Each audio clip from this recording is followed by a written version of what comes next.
This week, we've got fantastic content. We just have no idea what order it's going to come in. Although I do know that first, Eric Boutache, the director of digital platforms at Innovate EDU, and Mike Klein, professional learning coordinator at the Highlander Institute, are going to be here to talk about how important it is to teach good digital hygiene to the future generations of cybersecurity. In the second, maybe third, fourth segment, we're going to welcome Robert Graham, hopefully CEO of Errata Security, take a deep dive into his tool that he released called RDP Scan. In our third, second, fourth segment, we're going to welcome Dave Busha, the senior security engineer at SaltStack, to talk about how Salt Open and SaltStack Enterprise can help you automate your security infrastructure. In the security news that may come last or second or third, why mobile ad fraud prevention is too good to be true, how police can snoop on McDonald's Wi-Fi and Westfield Wi-Fi customers, which I believe comes from the UK, macOS gatekeeper bypasses, and a crypto miner that keeps coming back. All that and more on this episode of Paul's Security Weekly. This is Security Weekly, for security professionals, by security professionals. Broadcasting live from G-Unit Studios in Rhode Island, it's the show where exploits run wild, packets aren't the only things getting sniffed, and the cocktails flow steady. It's Paul's Security Weekly. NetSparker, the developers of desktop and cloud-based web application security scanners that enable you to automatically identify vulnerabilities in your web applications and web services. NetSparker scanners employ a unique and dead-accurate vulnerability scanning engine that automatically verifies vulnerabilities with their proof of concept. For more information, visit them on the web at netsparker.com or email at contact@netsparker.com. Is your IT team ready to face the next implementation or upgrade? Do you have a pool of talented team members who are trained and ready to support your organization's growth? The right IT skills development platform can get you past the IT skills gap. With training content that's so engaging, some even call it binge-worthy learning, your team will watch and learn more with IT Pro TV. Get a free team trial of IT Pro TV today. Visit securityweekly.com/IT Pro TV. Thinkst Canary makes high-fidelity honeypots that set up in minutes and requires no ongoing administration. Attackers moving silently on your network advertise their presence by tripping over them. There's a good reason Thinkst Canaries are deployed and loved by some of the best security teams in the world. They're inexpensive, they're simple, and they work. For more information, go to securityweekly.com/canary or direct message @ThinkstCanary on Twitter. And welcome to the show. But first, let me introduce you to a man who pushed a release today with Python, and he wasn't even in the bathroom. Mr. Paul Asadori. Welcome to Paul's Security Weekly. This is episode 606, recorded on May 30th, 2019, right here in G-Unit Studios in Rhode Island. I would like to welcome our in-studio guest, Mr. Larry Pesce. Is of course, been here since the beginning. I was just explaining to some of our guests that, like, at one time it was just really Larry and I running the, like, literally running the show. Everything. Everything. You remember those tables in those conference rooms in those secret locations that looked like a Radio Shack threw up on them every week? Yes. Yeah. It was pretty epic.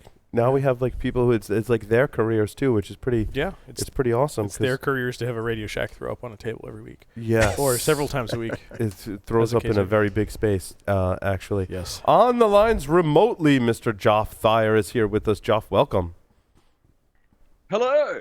It's Thursday evening again. It's good to be here, and I'm so glad you and Larry are back. Last week was so chaotic without you guys. Hey, it's good to be here. I heard last week was fun though. I feel like I missed out on the fun. I know. And I got to introduce Doug. I called him the only man, I think it was in New England, with one testicle or something like that. Anyway, it was fun. Oh, so it went right off the rails to begin with. Yes. Perfect. Yeah. It started really, really well. And I couldn't even say my line. I flubbed the line on the intro even better, right? So. See, Joff, it's not as easy as it looks, is it? No, it's not. It's not easy being you, Larry.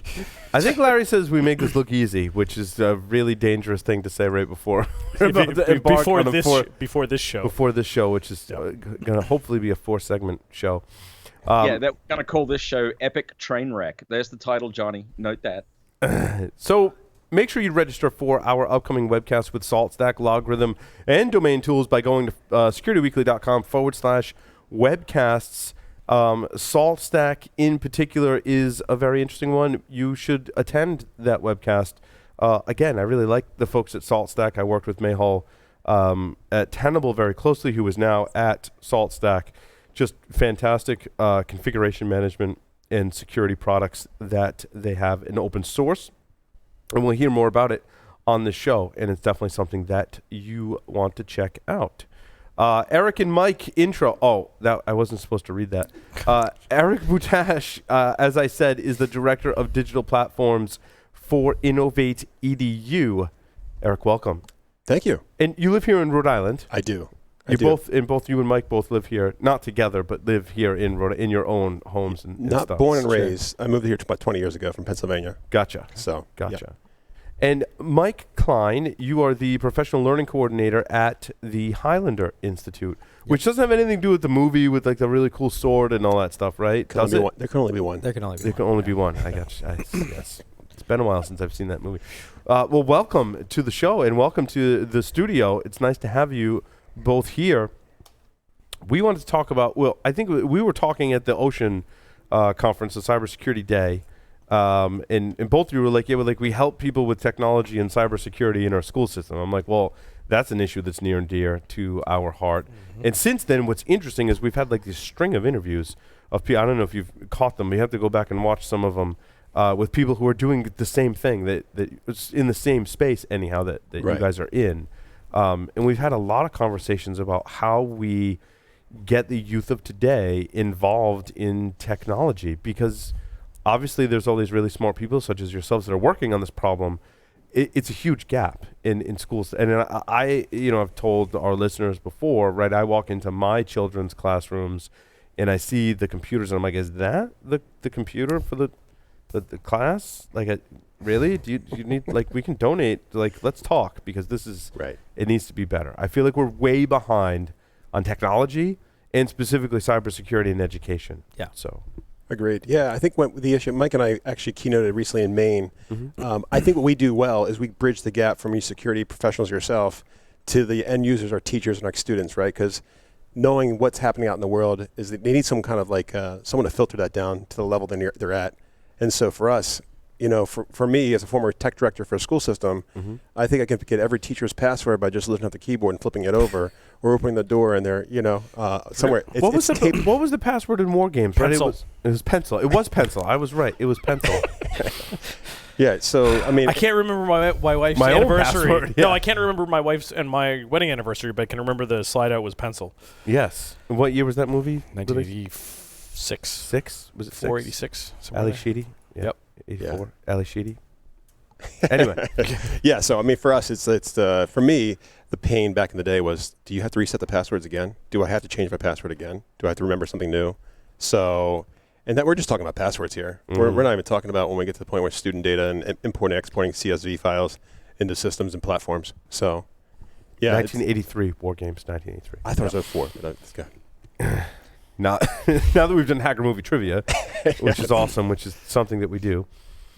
So, why are the school systems so behind? I feel like in curriculum in general, like I'm not exaggerating the issue, like they're behind in technology, and I feel like curriculum in general, right? Yeah, I think it's been a challenge to figure out how technology should be used most effectively in schools, and I think that's where we kind of come into the conversation. Mm-hmm. And there's a real interest on the side of like folks who are in charge of curriculum, like superintendents and teachers and people like that, to think about how can we use technology to do, to let students learn at their own pace, or to meet them where they are, or to give them something that's more relevant to their own context or something like that. But there's been very little focus on digital privacy and security, yes. And especially helping kids and teachers think about what does it mean to put personally identifiable information into these systems and then have them potentially end up online somewhere.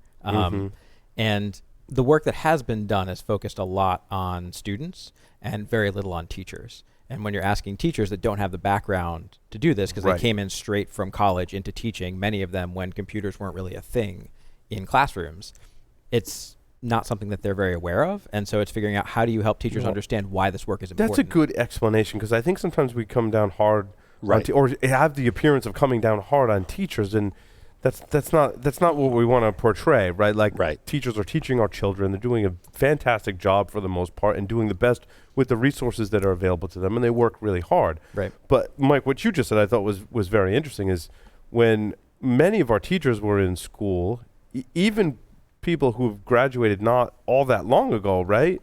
In their elementary school, probably computers weren't like as big a thing as Right. Novelty. Yeah. Yeah. Yeah. Absolutely. I mean, the next generation of teachers, though, are the ones really pushing the envelope, who have been born and raised in this. Their first internet access came from a Nintendo DS or whatever, Nintendo at age 2 or 3. And those are our next teachers coming in and asking for more of these online systems. And that's what they're Yes. kind of born into. Yes. And so what I'm seeing is some of the resistance you would think are from the older, ready-to-retire generation, but it's really the mid-50s, late 40s year old teachers that are in systems that just have that system overload. Not another platform we're bringing on board. But they've been teaching for conceivably 20 plus years, Correct. right? Without the a lot of heavy emphasis on the technology Yep. component. And that's- there's been Don't fix it. It's not broken. Right. And, Right, And I humans are resistant to change. to and begin I with. think it's hard for us, like, Larry and I and Joff, right? We've been working in technology for over, 20 years or more. And so for us, like, that's a really sharp contrast to like Yeah. a field that hasn't, And for me, I think it's, my first training, I started teaching about 15 years ago. I came in teaching in New York City, in Brooklyn. And the very first training I was sent to before I even was taught how to teach was to use a Palm Pilot to do assessments. Yeah. Right. So like this is back in the day when like the promise of technology was coming, but the technology didn't do anything very helpful. And so when you're a teacher and you're being promised all these amazing things that technology is going to do and it doesn't do those things yet, there starts to become some resistance to it. It's like And the flavor in of that the day. description, Mike, you very accurately described the Palm Pilot as well. Yeah. That's right. Exactly. It's an interesting piece of technology Yes. history. Yeah, History. exactly. Exactly. Yeah, it's Wait, I think I still have one at home. probably. No, I still have the iPac. Yeah. The compact iPac. Yes, the compact iPac was the with the sled, so you can add BCMCA wireless adapters. Oh, yeah. Oh yeah, Yeah, I that's remember great. those. Still have that. I still have it.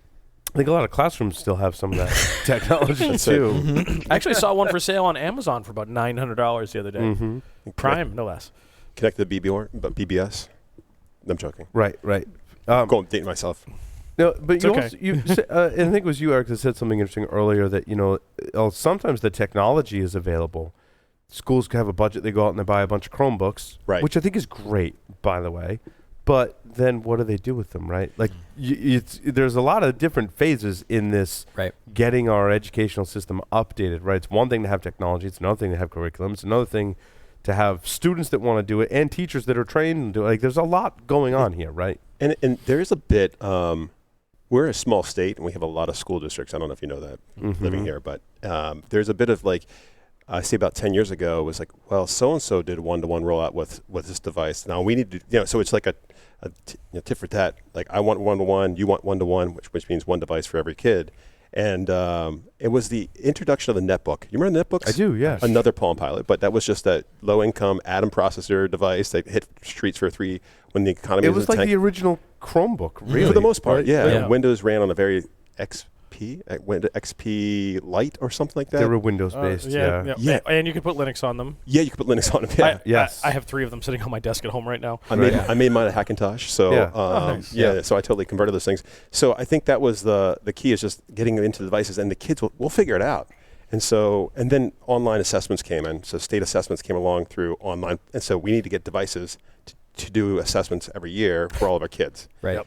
And that's the piece that's so frustrating is like it came in through this other channel, which meant that teachers now associate it with kids needing to take tests too. So there are all these pieces that are kind of mismatched. And then the other thing is like maybe 10 years ago, there was really a digital divide around who has access to technology. And now it's who has access to teachers that know how to use it well in the classroom. Yes. So basically everyone has devices now. It's just a question Which I of think like, is a better problem to have to deal with than trying to get the budget to get the technology Which in is the fair. schools, which is probably still the harder case problem in, to solve though, right? Like yeah. one is a technical problem. The other is a real social problem that you're trying to solve. True. Yeah, and training at scale Yeah. is hard. So if you're a parent or a teacher, what's your path to getting teachers to, let's say, be able to teach programming and coding, right? Like today, a lot in elementary schools, which I'm I'm very opinionated in this issue. I think it should be taught in elementary school. I think there should be teachers. I don't think that parents should have to send their children into another program, like other learning facility to learn coding. I think it should be done in elementary school.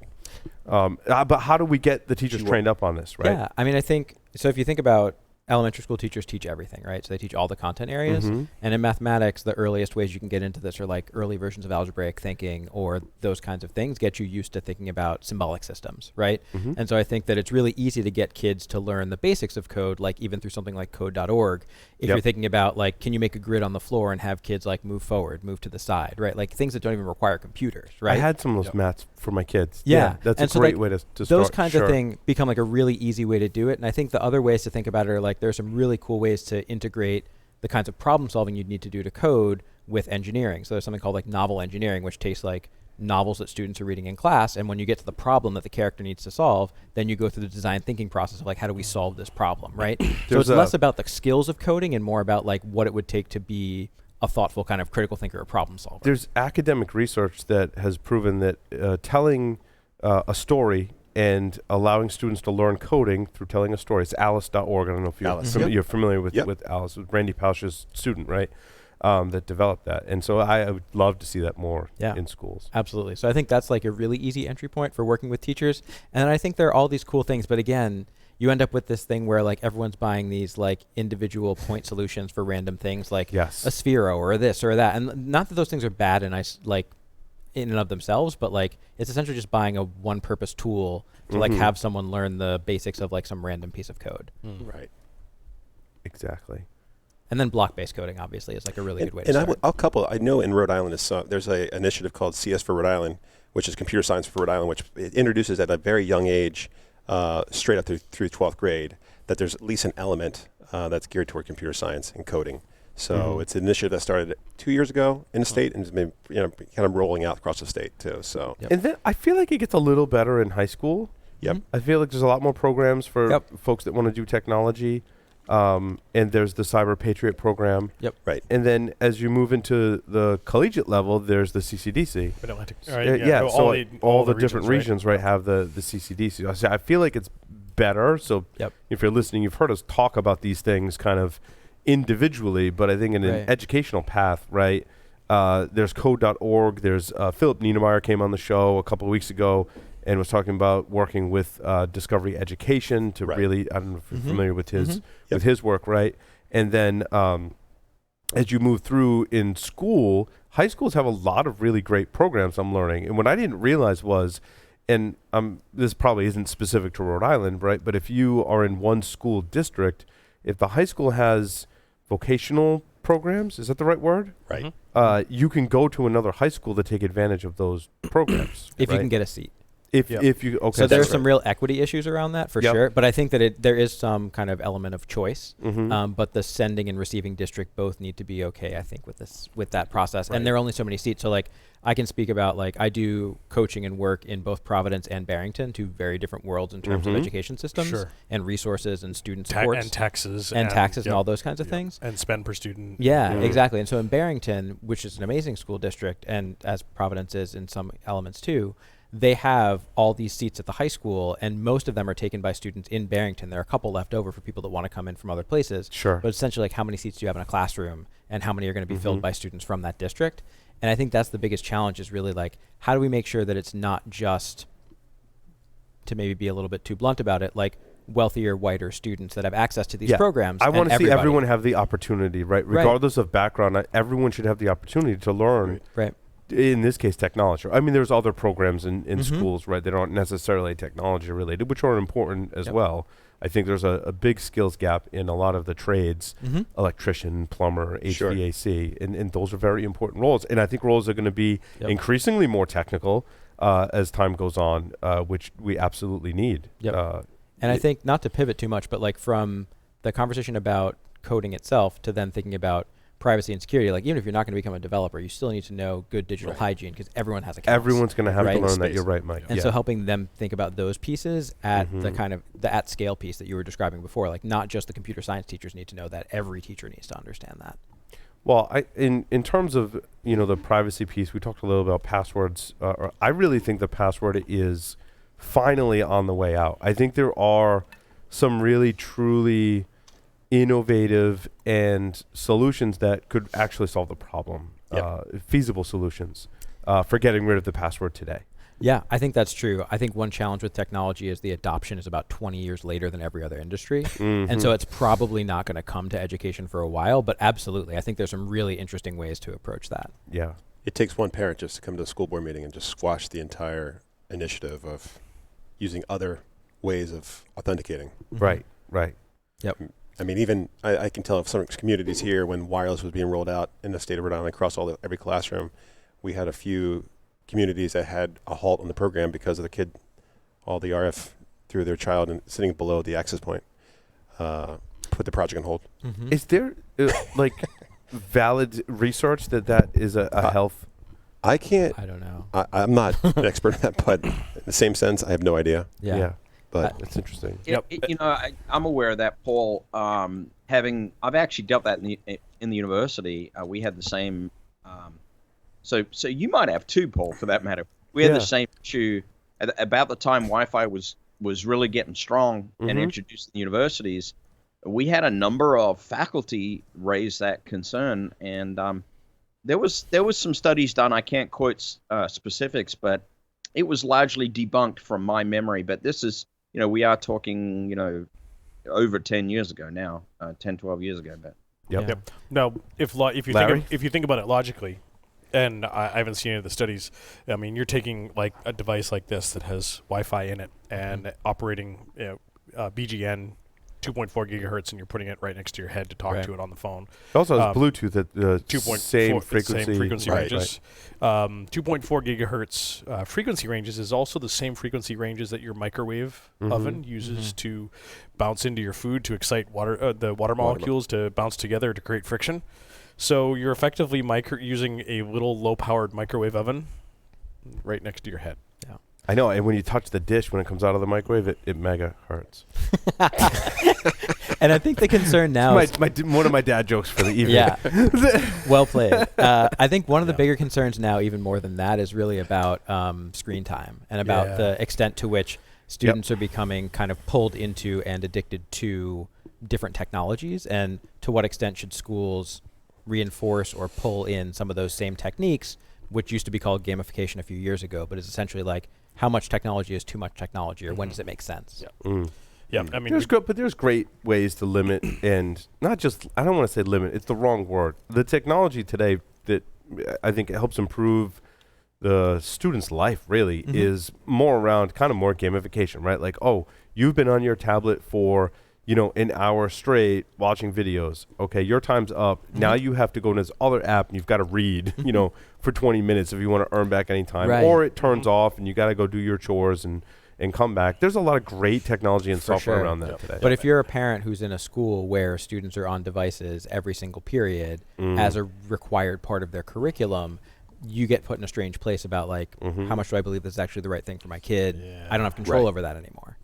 Yeah, we had a weird one that we've addressed for this summer. Last summer, we tried to get the kids outside as much as humanly possible. When it was a nice day out, just go play outside. And then after about 3 or 4 days, it became, on a weekend, it was, Daddy, we want to go inside and use our iPads. I'm like, no, you're not going inside. It's a nice day out. Go play in the yard. Go out in the woods. And we have a wooded lot. And like, well, can we go get our iPads and bring them outside? And it became now of a, all right, everybody outside. And now it's like, okay, we're going to bring our iPads with us and we're going to go watch some YouTube while we're sitting outside in the lawn chair. And I'm like, nope, this summer outside is an iPad-free zone unless you're doing something creative like a video or you're videoing some of your play to share with a friend or something like that. If it's not creative, it stays inside. And that's the pedagogy shift we're trying to push for, right? Is like actually creation, not just consumption, right? So can you actually go and make and do and create something? I'm really impressed that he said pedagogy. Thanks. That's a really big word for you, Joff. I'm impressed. It is a learning tool. There's a lot of great coding apps. There's a lot of my middle son has this really cool thing. I forget the name of it.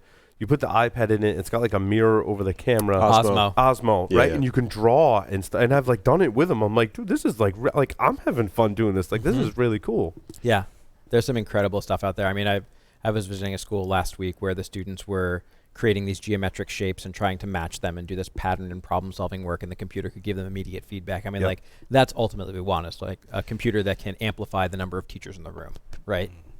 But I'm a father of 2 kids that play Fortnite.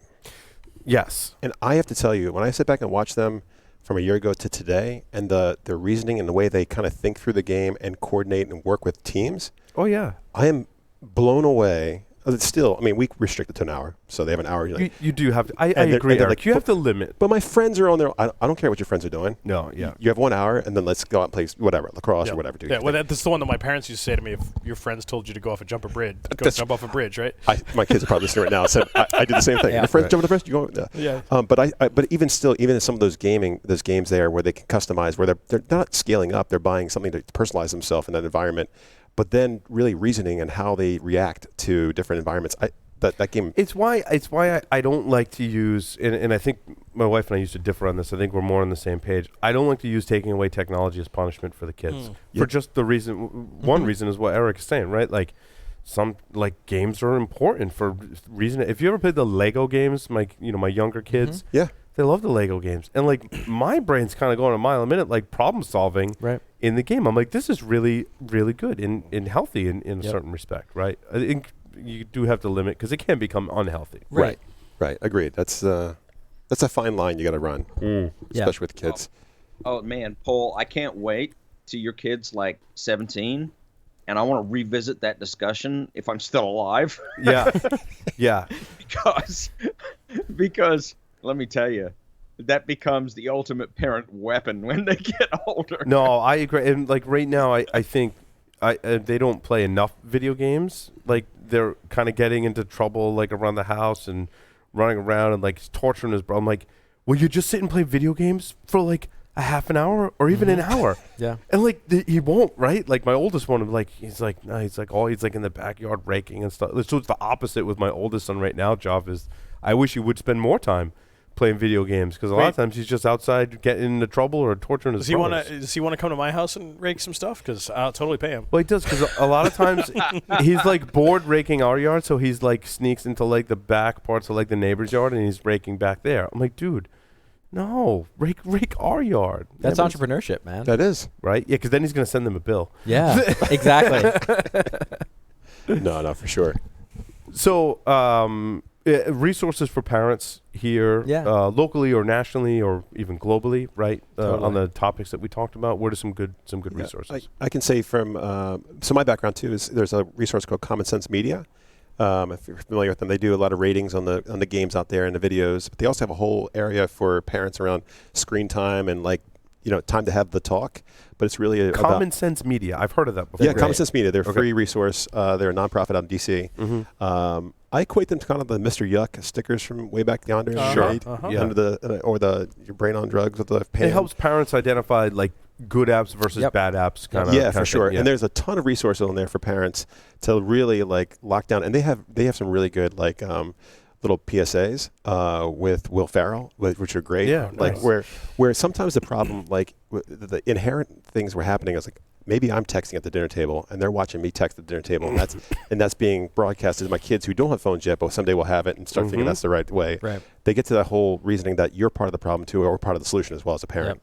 So And Common Sense Media also has something for teachers where you can actually look at an app and see what are the two pieces, like how pedagogically sound is it, and then also how private and secure is it, like what data does it send back and forth, which I think for teachers kind of nudges them to think about that more. They also have like lesson plans around digital privacy and security.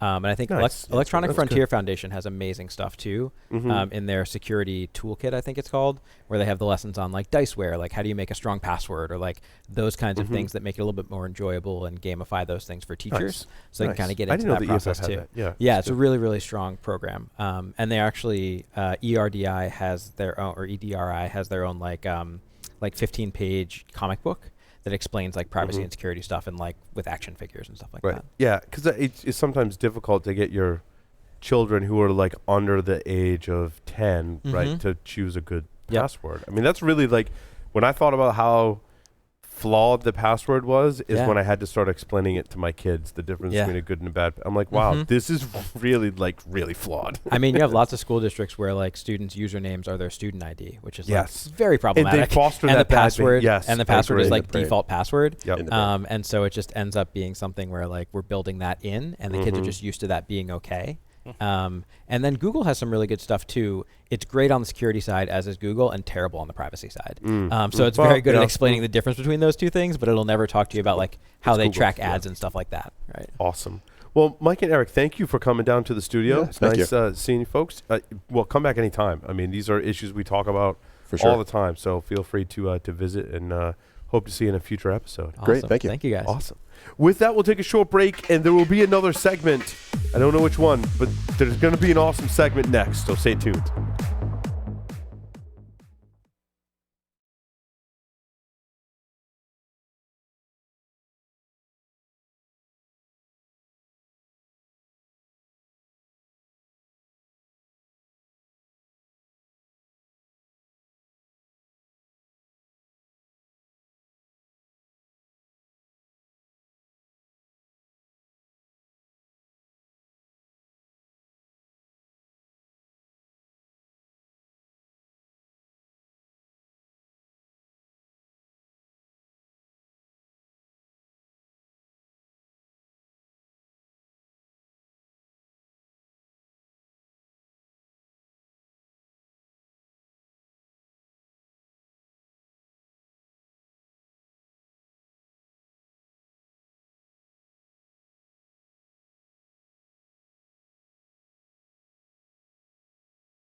Organizations' internal networks are overly permissive and can't distinguish trusted from untrusted applications. Attackers abuse this condition to move laterally through networks, bypassing address-based controls to spread malware. Edgewise abstracts security policies away from traditional network controls that rely on IP addresses, ports, and protocols, and instead ties controls directly to applications. Edgewise allows organizations to analyze the network attack surface and segment workloads based on the software and how it's communicating. Edgewise monitors applications and protects data paths using zero trust segmentation. Visit edgewise.net/Security Weekly to get your free month of visibility. Some restrictions apply. Are you an enterprise dissatisfied with overpriced analytics software that can't keep up with modern data? If so, then GravWell is the solution for you. GravWell is an unstructured data analytics platform for enterprises who demand total data visibility across their network. GravWell lets your security team go beyond the SIM and fuse data sources to correlate and answer questions you didn't know needed to be asked. Go to gravwell.io/Security Weekly for an unlimited data trial and gain uncompromising visibility today. Endgame's converged endpoint security platform is transforming security programs, their people, processes, and technology with the most powerful endpoint protection and simplest user experience, ensuring analysts of any skill level can stop targeted attacks before information theft. Endgame unifies prevention, detection, and threat hunting to stop known and unknown attacker behaviors at scale with a single agent. For more information, visit endgame.com. Welcome back, everyone, to Paul's Security Weekly. Quick announcement. Some of you told us that you're overwhelmed by the amount of content that we produce. If that's you, you can go to securityweekly.com/subscribe. You can join the mailing list, and we will use that to start collecting interests. And when we produce content that you're interested in, we'll send you an email. How about that? I am very excited to have a guest on for this segment. Robert Graham, of course, is blogs at ErrataSec and is the CEO of Errata Security. He really needs no introduction. He wrote the Black Ice firewall and IPS system way back in the day, and has done a lot of great things since then, of course, MassScan, and wrote a tool called RDP Scan. Robert, welcome to the program. Hi. Good to have you on the show, my friend. Thanks for joining us on short notice.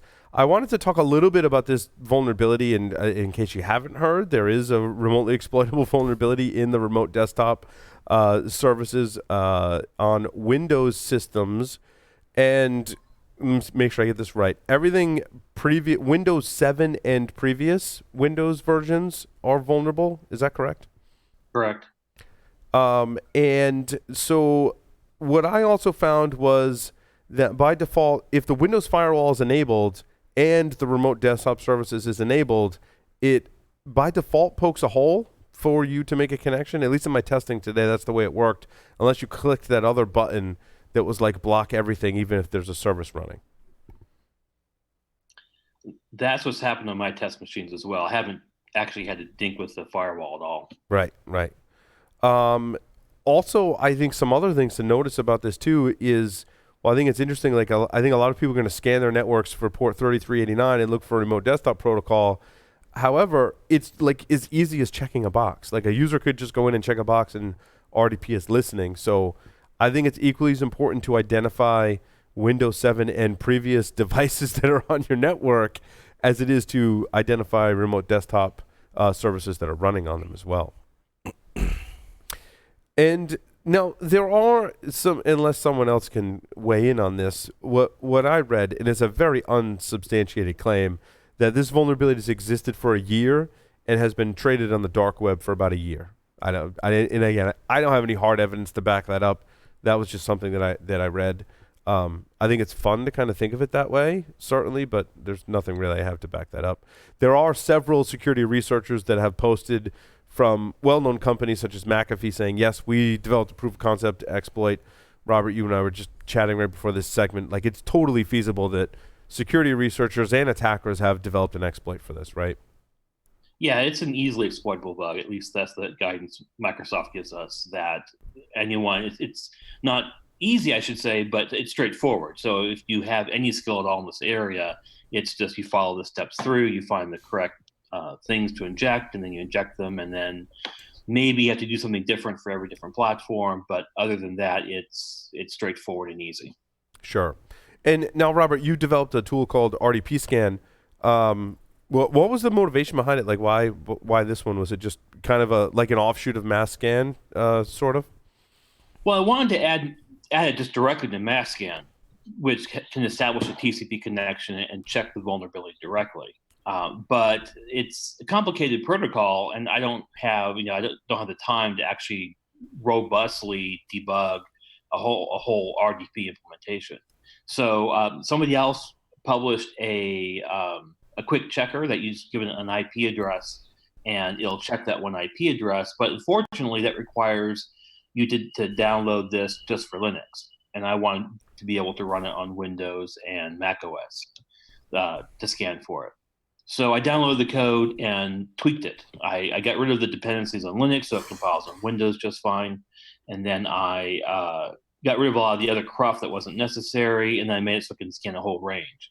It scans kind of slowly, only a few hundred targets per second, because MassScan runs 1,000 times faster. But now I can use it in combination with MassScan to scan the entire internet. Mm-hmm. So I run MassScan first, port 3389, and then take the result from that and pass it to RDP scan, and then it scans that. So MassScan takes a little over an hour, and then RDP scan takes about 4 to 5 hours to take those results and then scan them. So you can scan the entire internet for one TCP port in about an hour? Yeah, it depends on how my ISP is doing. Some days the traffic is overloaded and they can't send packets that fast, so I slow it down, and it takes 2 hours, and sometimes I get less. And that's just IPv4? Yeah, it's just IPv4. With some exceptions in there, I'm assuming? Yeah, the DoD gets pissed. He doesn't like me scanning them, so I exclude them. That's been pretty consistent over the years, though, right?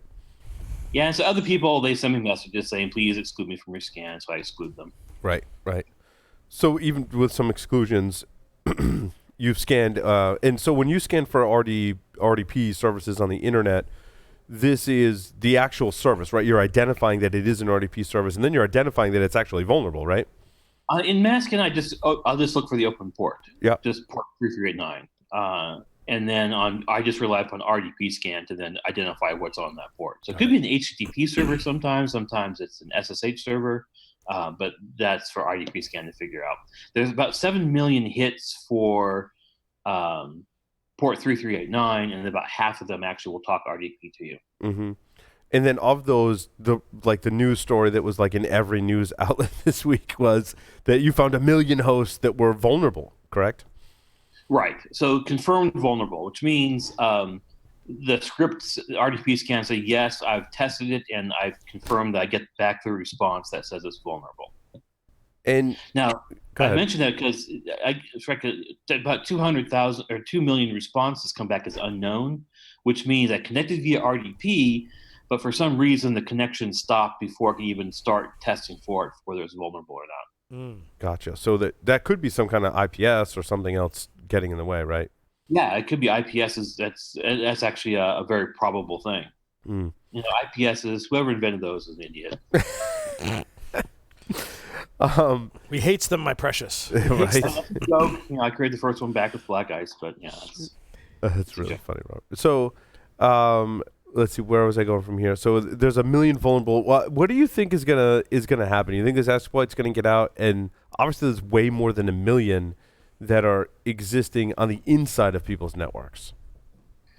You know, it's a range of things with our experience with worms. If we're lucky, someone will start exploiting it, because like with MassScan, I could just exploit every machine in a few hours, take them all down, and then the worm wouldn't run because I've some good hacker who breaks the law, hacks them and takes them off the internet for you, so the worms can't spread.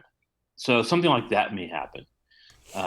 Or something like NotPetya might happen, where the worm happens and it gets inside corporations, but they mostly patch so they aren't affected so much. But then it also uses PSExec and Mimikatz in order to then grab your credentials and then spread to your domain controller, and then uses the domain controller to spread ransomware in all your computers, and your whole network goes down because that one unpatched machine got infected. Right. Any questions for Robert? No, sorry, I was just sneezing. It's okay. So I did. I went through the exercise of building RDP scan largely because I think, somewhat to an extent, it's kind of a lost art to build your own C program on a Linux system. I mean, I feel like that kids are spoiled today with apt and snap and all these fancy programs. And let me tell you, after going through this exercise, I kind of miss the days where we have to compile things by hand. But at the same time, I was like, well, I'm really glad I can just do like apt install and get stuff installed on my box as well. But I thought it was a good exercise to go through. It's kind of like, in my day, we had to walk uphill, both ways on our compiler and our make file. So what you're saying is that you really enjoy being a do-it-yourselfer, but sometimes it's okay to have someone else do it? Yes. Okay.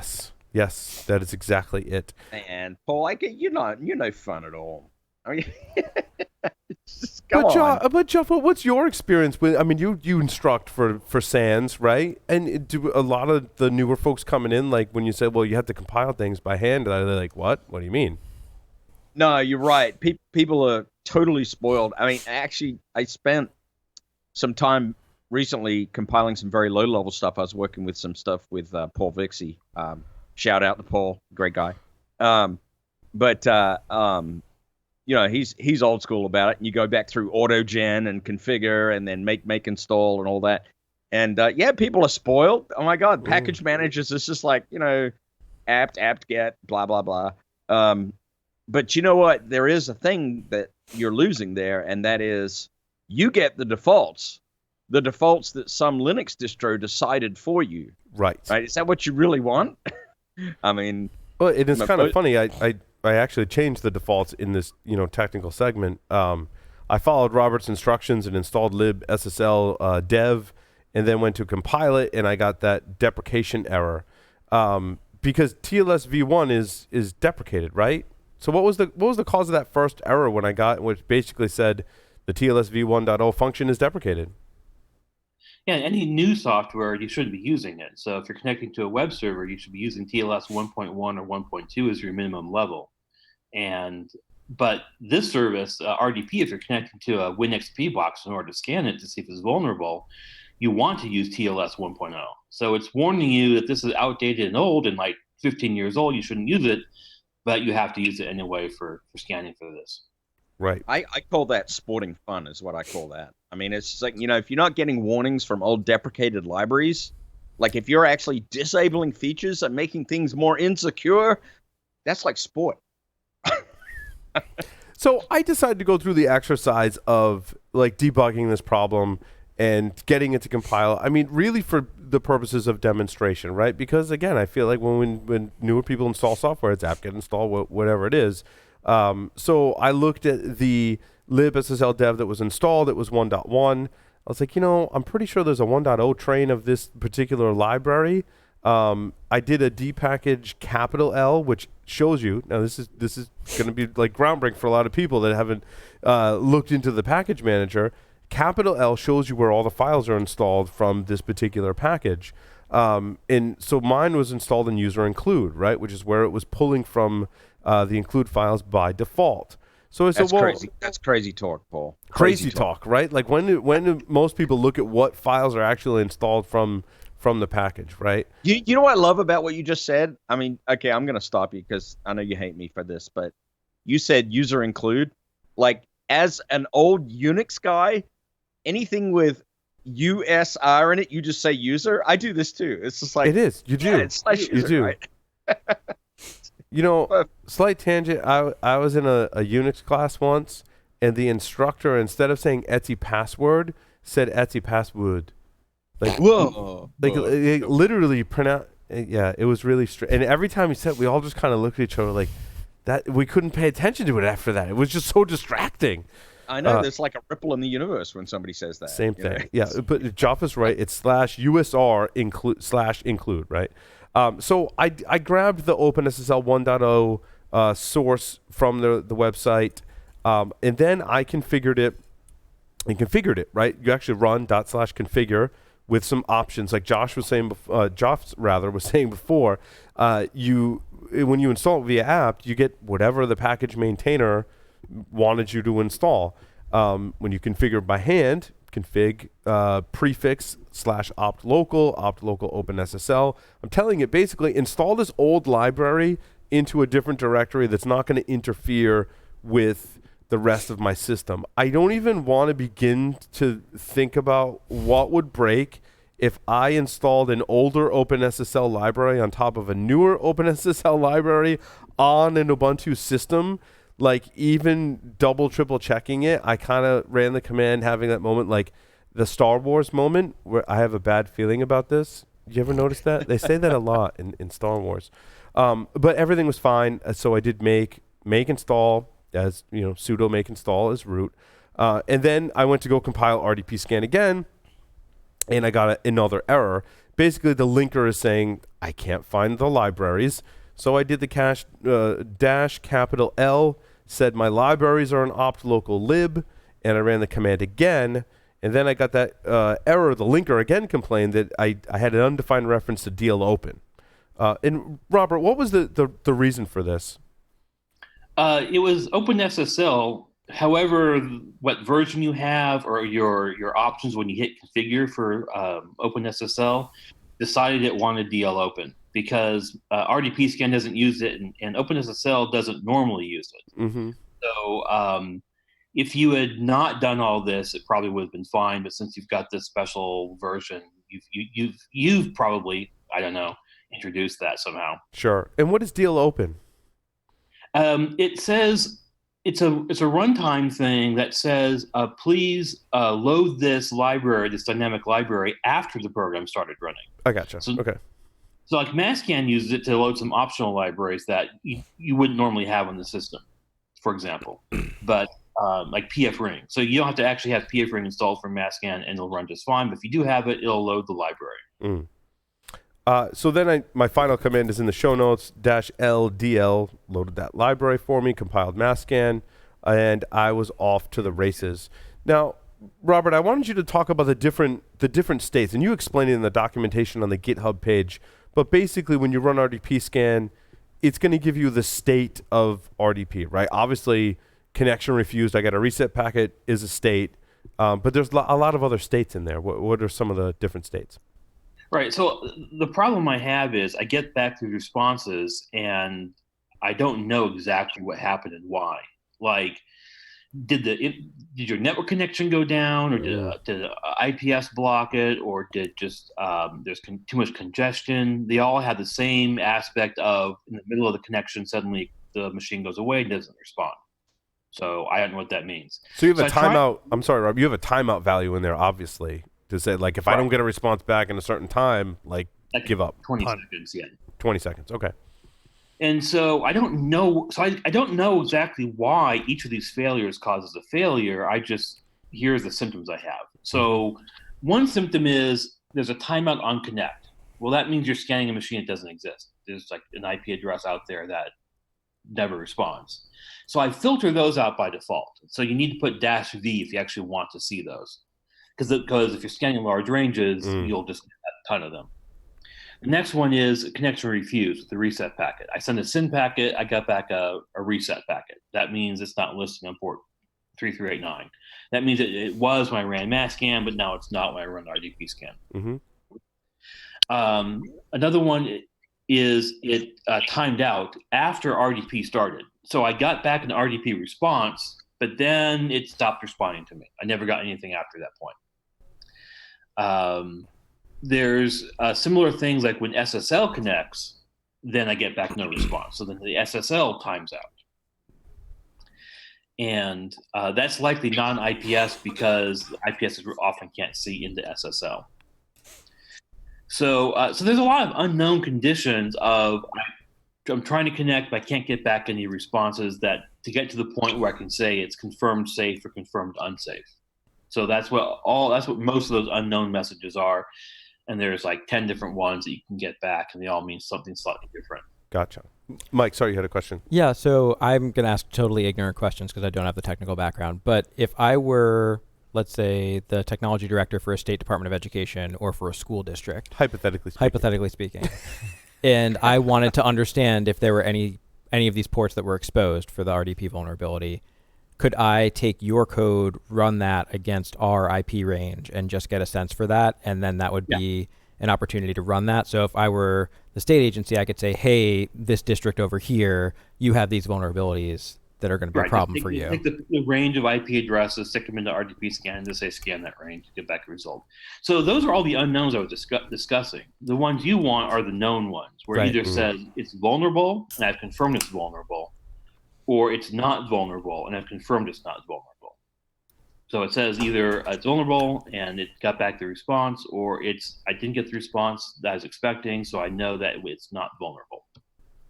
And, working for a vulnerability scanning company for a while, long time, 7 years, what exactly are you sending? And because this is the crux of the issue, right? How do you accurately test for a vulnerability without exploiting it? Like how easy, difficult, and like what are you sending to kind of determine vulnerable versus not vulnerable, Robert? So RDP is a complicated protocol. Lots of stuff happens before you get to the crinkly bits. And so you connect via RDP, then RDP negotiates how you're going to encrypt the connection, which can be the proprietary method, or using start TLS, basically. You start the TLS negotiation. Then you go back and forth and connect via RDP to the screen, and you get now like a login prompt on the screen, which is just the image it's getting back from the server. And so that's all good. That's RDP. RDP also has these things called channels, where you get things that aren't image contents. It could be the sound, it could be your clipboard, it could be I remember that. Printer video stream, so an optimized way of getting video from a remote server to the local one. It doesn't render it remotely and send you the screenshots, it just sends you the video stream across this channel and you actually render it locally. So there's lots of channels, and there's one called T120. I have no idea what it means, but that's where the vulnerability is in that channel. And not in RDP itself so much as this optional channel that only these Microsoft systems support. And so first of all, we test whether the channel exists, and then we send these packets that are asking for things that would get a response back only if it's vulnerable. If it's patched, you don't get a response, and if it's not patched, you do get a response. And so we send those packets. In all my testing, I've been trying to do all sorts of different Windows systems, different configurations, and it doesn't crash anything or exploit the bug at all, which is a common thing for vulnerability scanners. There's often something you can do that doesn't it tests for the vulnerability without actually exploiting the vulnerability, or actually conversely, it tests for the patch and not by exercising the vulnerability. Right. Although there are those circumstances where it's really hard to test for the vulnerability without crashing it or simulating the exploit as well. And those are the harder ones to deal with, certainly. And so one of the fixes from Microsoft was to enable network authentication, right? That's an option for, what is that? What is that, Robert? Authentication, they call it NLA. Yeah. In the protocol, it's called CRED SSP, the security service provider. It doesn't mean you're safe. It means you're safe from anonymous hackers and worms. Interesting. It means that before it establishes the RDP connection, it requires you to give a authentication with like your Windows credentials or something. And that means like then you can't get to the part where you can exploit it because you haven't gotten that far yet. Because RDP, the way it normally works without network web authentication is you get your RDP session going, and then it pops up the login screen. It's like you're on a local machine, it pops up the same login screen. And that's how you authenticate after the screen's been established. So NLA authenticates before the screen is established. So in my code, I mark that as you're safe. And you're really not completely, because it means that you're still vulnerable to people within the corporation from hacking you. If they've got a username and log on, they can still use this and they can still hack you. It's just that a worm's not going to hack you, or anonymous hackers on the internet aren't going to hack you. Robert, what's your recommendation for folks to prevent against and defend against this vulnerability, especially those that we know are out there, right? I mean, like you mentioned, the school district, there's healthcare, and a lot of situations where you're running older operating systems. The vendor supports it over remote desktop protocol, and that's just the way that it's working. What should people do? Yeah, you do have that fun little problem with these ICS and medical systems that the vendor supports it and they aren't going to patch it, and you're vulnerable. Or what are you going to do? One thing is to enable this network level authentication, which you can do on many of these devices. Or you can put them behind firewalls or otherwise segment your network to mitigate a worm traveling through it. So that's what RDP scan is for, is so that you can at least know your impact, that you can know which systems are vulnerable, which ones I need to deal with. So you can run RDP scan directly, run it with mass scan, and just go through your entire organization inside and out, and make sure you find everything. It also runs on other ports, so that when you have these services running on other ports, you can stick that into these tools and then scan for them on those other ports, and find everything and know at least your exposure.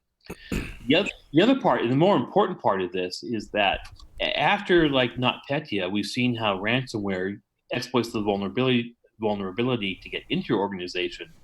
That once it gets a foothold, it uses Mimikatz and PsExec in order to grab your credentials and spread. If it gets an admin credential that way on the system, then it goes to the domain controller, then pushes out the worm to the entire organization. Which means even though you're mostly patched and only a few systems get damaged directly by the worm, because of this lateral spreading via Windows networking, your entire corporation, your entire organization gets taken down with ransomware. Like Baltimore, for example. Like Baltimore, like Atlanta, like Yep. Maersk, like FedEx, that division of FedEx. That was all their problem. Like Maersk had to go and find a domain controller that was powered off during the worm. In Africa, right? Africa. Yeah.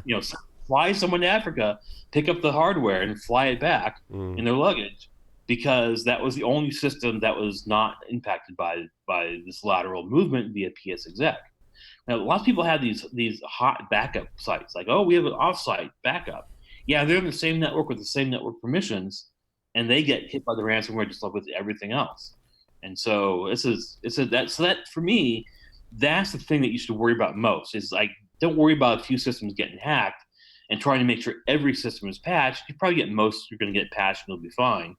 It's fix this lateral execution problem and make sure that when you do get one of those systems hacked, that it's not going directly to your domain controller, taking down your entire organization. Awesome. So for those that anyone can download MassScan or RDP Scan, correct, and use them in their environments or on the internet conceivably to do this research. And you provide binaries in addition to the ability to compile it on your own, right? So for for Windows and for Mac OS, I provide the precompiled binaries. And also I include directly, since OpenSSL dynamic libraries or DLLs is kind of also annoying, I statically compile it all in. So the binaries will work. You don't have to do anything special. They'll just copy down to your system. And I promise they're not infected with the virus. Probably. Maybe. To the best of your knowledge. To the best of my knowledge, they have no infection of a virus on them. That's awesome. That's awesome. And Rob, what's coming up next on your blog? Are you working on more articles? We tend to cover most of your articles that you publish on your blog. I'm working on a book on network programming, but other than that, I've got no plans. No, that's pretty awesome. How far along are you in the book? I've got all the chapters written, but I'm still filling them out, and I'm still having to write test code and realize I don't actually know all the little intricacies as much as I thought I knew. So trying out things and trying out all the boundary conditions, realize, I didn't actually quite understand that fully. It's interesting. I find the same thing. Like, the more you know, the more you realize you don't know, right? Right. When you embark on projects like that. So, well, awesome. Any questions for Robert? The only one I would comment on, and not necessarily comment for Robert, it's interesting that your install failed on that warning as opposed to an actual error. I actually didn't. It was interesting. I was thinking of that too, Larry. That's very perceptive of you. I did not get a resulting binary based on that warning. Yeah, so the compiler is set to halt on warnings and not just on errors? Yeah, I know. And I looked for the binary afterwards because I was like, wait, that was a warning, but I still didn't get a binary. I'm like, well, I'm doing a tech segment tonight. I might as well just walk people through the process as an example of it, because that, I mean, as Robert and the rest of us know, right? Like, sometimes what's on your system is not the libraries you need to compile with, and so You have to do a similar exercise. to what I did. Shit goes sideways fast. Shit goes sideways fast. The experience that most people have on Linux, just doing apt-get install OpenSSL dash or libSSL dev, and then compiling this, it runs fine. Of course, because you know why? They're not me, Robert. Right. But that's the joy of Linux is yeah, it works fine for 80% of the people, and then 20% are in this, dependency hell trying to figure out what the hell's going on. Right. And you have to, I think, at this level, if you're doing stuff like this, right, like if you're not just using Linux to browse the web and whatever, you have to be comfortable that you're going to be in dependency hell and you're going to have to fight your way out of it. And I've gone 100% Linux on all my desktops and laptops, just knowing that, some of my time's going to be spent doing this. The advantage that I have that a lot of other people don't have the luxury is when I do crap like this, I get to do a segment on the show about it, and other people, get to learn from my experiences and struggles, which is good. I like doing that, so it's all good. It's all good. Awesome. Well, Robert, thank you very much for appearing on Paul's Security Weekly. Sure, my pleasure. Blog.eradisec.com. Make sure you check it out. With that, we'll take a short break. Come back. Salt Stack is coming up next.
In 2018, ransomware advanced significantly and is now capable of taking out infrastructure and operations across the globe. As a result, many organizations are bogged down in reactive work and often overlook the value of crucial information. In Domain Tools Threat Intelligence Report, learn how to uncover some of the most critical insights from your organization's alerts and indicators that will allow you to shift to a more proactive posture. To download this white paper, please visit securityweekly.com/domain tools.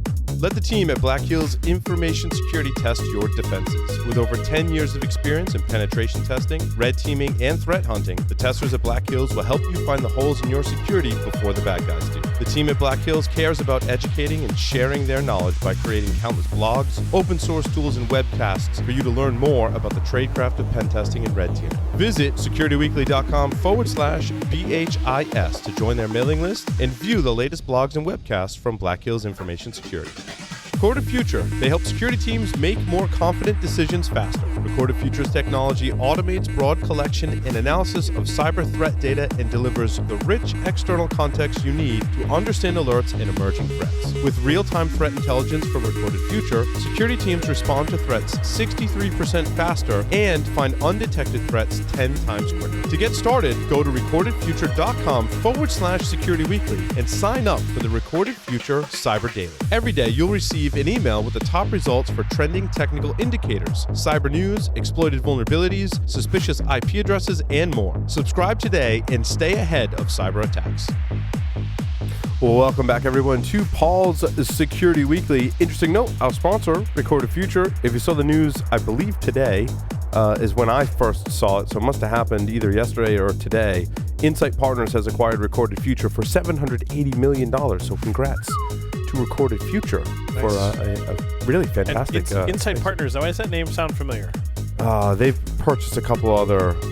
I didn't look into it, but I believe they purchased other security companies in the past. So, yeah.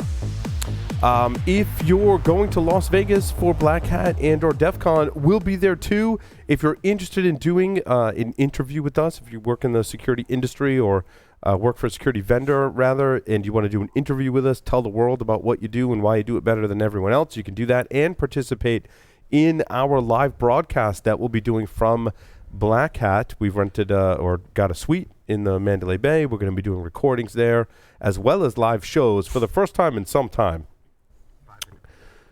We have 5 interview slots left. They're going fast. And Paul Security Weekly slots to fill up. So go to securityweekly.com/booking. Encourage your organization, again, if you work for a security vendor, to do that so we can hang out at Black Hat in Las Vegas.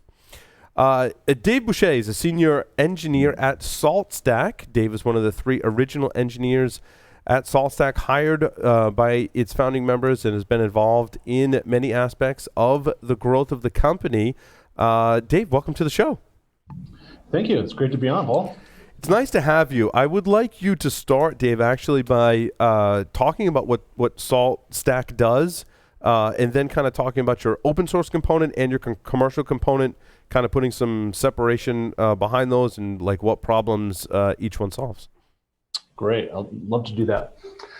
So Salt is designed to enable you to manage all of your infrastructure across your entire organization. Salt was designed originally to, its very core, to have really fast remote execution. So you can manage your servers, desktops, switches, and things, and do so at scale, tens of thousands of servers, and quickly. So Dave, a lot of people today are using a lot of other kind of frameworks for that, right? Sure. So Salt, I mean, can we talk about some of the comparisons just to put it in context? Like if you're using some other kind of thing, you should also consider Salt, right? Yeah, so a lot of people are using like Puppet, Chef, Ansible, some other tools by EMC and things like that for managing infrastructure. Gotcha. And, that's some of our competitors in a lot of those areas there. Awesome. Yeah, and I mean, and so my experience, I started looking into some of those other frameworks. I was like, wow, this is like, it's a commitment, dude. I think one of the things that's great about Salt is it's I think much easier to get started in the Salt environment, right? Absolutely. I mean, obviously I have a lot more experience with it, but it's literally like, 30 seconds to get a Saltmaster and minions up and running, connected, that type of thing. That's awesome. I actually spent, at a previous job before I started at Salt, I had spent literally 2 days trying to get another product up, basically failed, spent another half day on another one, and just gave up and went back to bash scripts. Yeah. Okay, so our experiences are, it makes me feel better. Our experiences are similar. Now, you have an open source component and, of course, a commercial component. What are the kind of goals for each one of those? So, yeah, Salt is our open source product. It's Apache, licensed on the Apache 2.0 license. We have hundreds of contributors from companies and organizations around the world. And it's a really powerful tool because you get to use the experience of huge companies like LinkedIn, Google,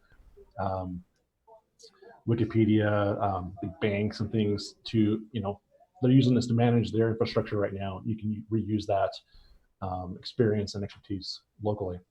SaltStack Enterprise is in addition to that, so it sits above your existing Salt infrastructure, so it's really easy to plug in to what you're already doing.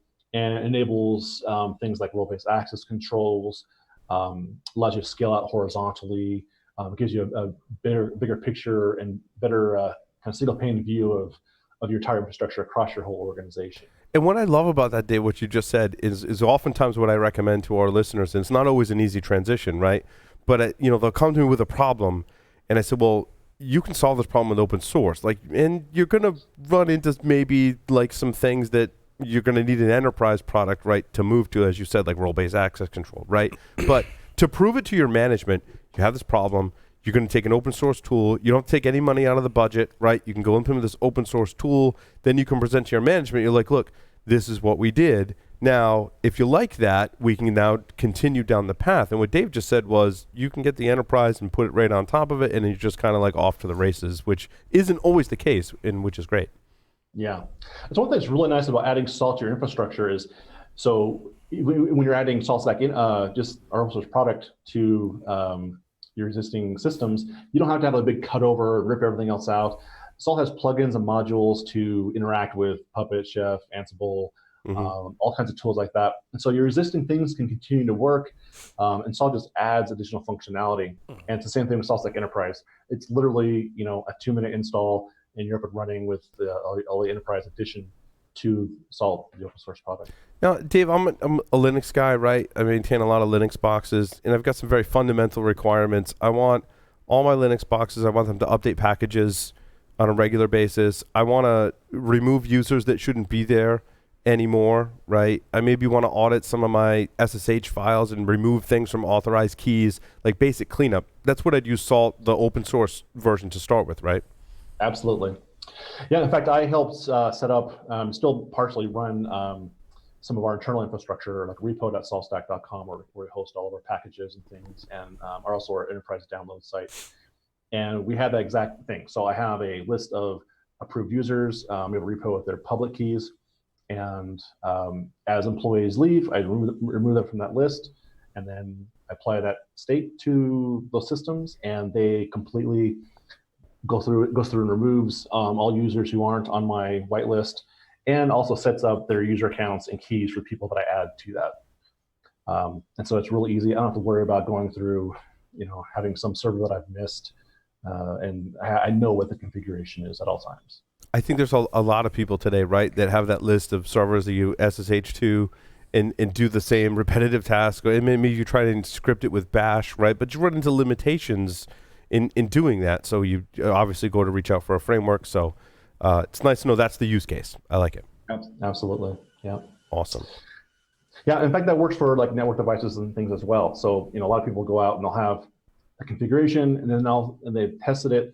Now they have to go out and do 30, 100 Cisco switches, and invariably they'll misplace, or misspell something, put a wrong IP address, hit 0 twice or something, and Salt allows you to define that in a clean, descriptive list, and then apply that across. So you can pre-approve everything.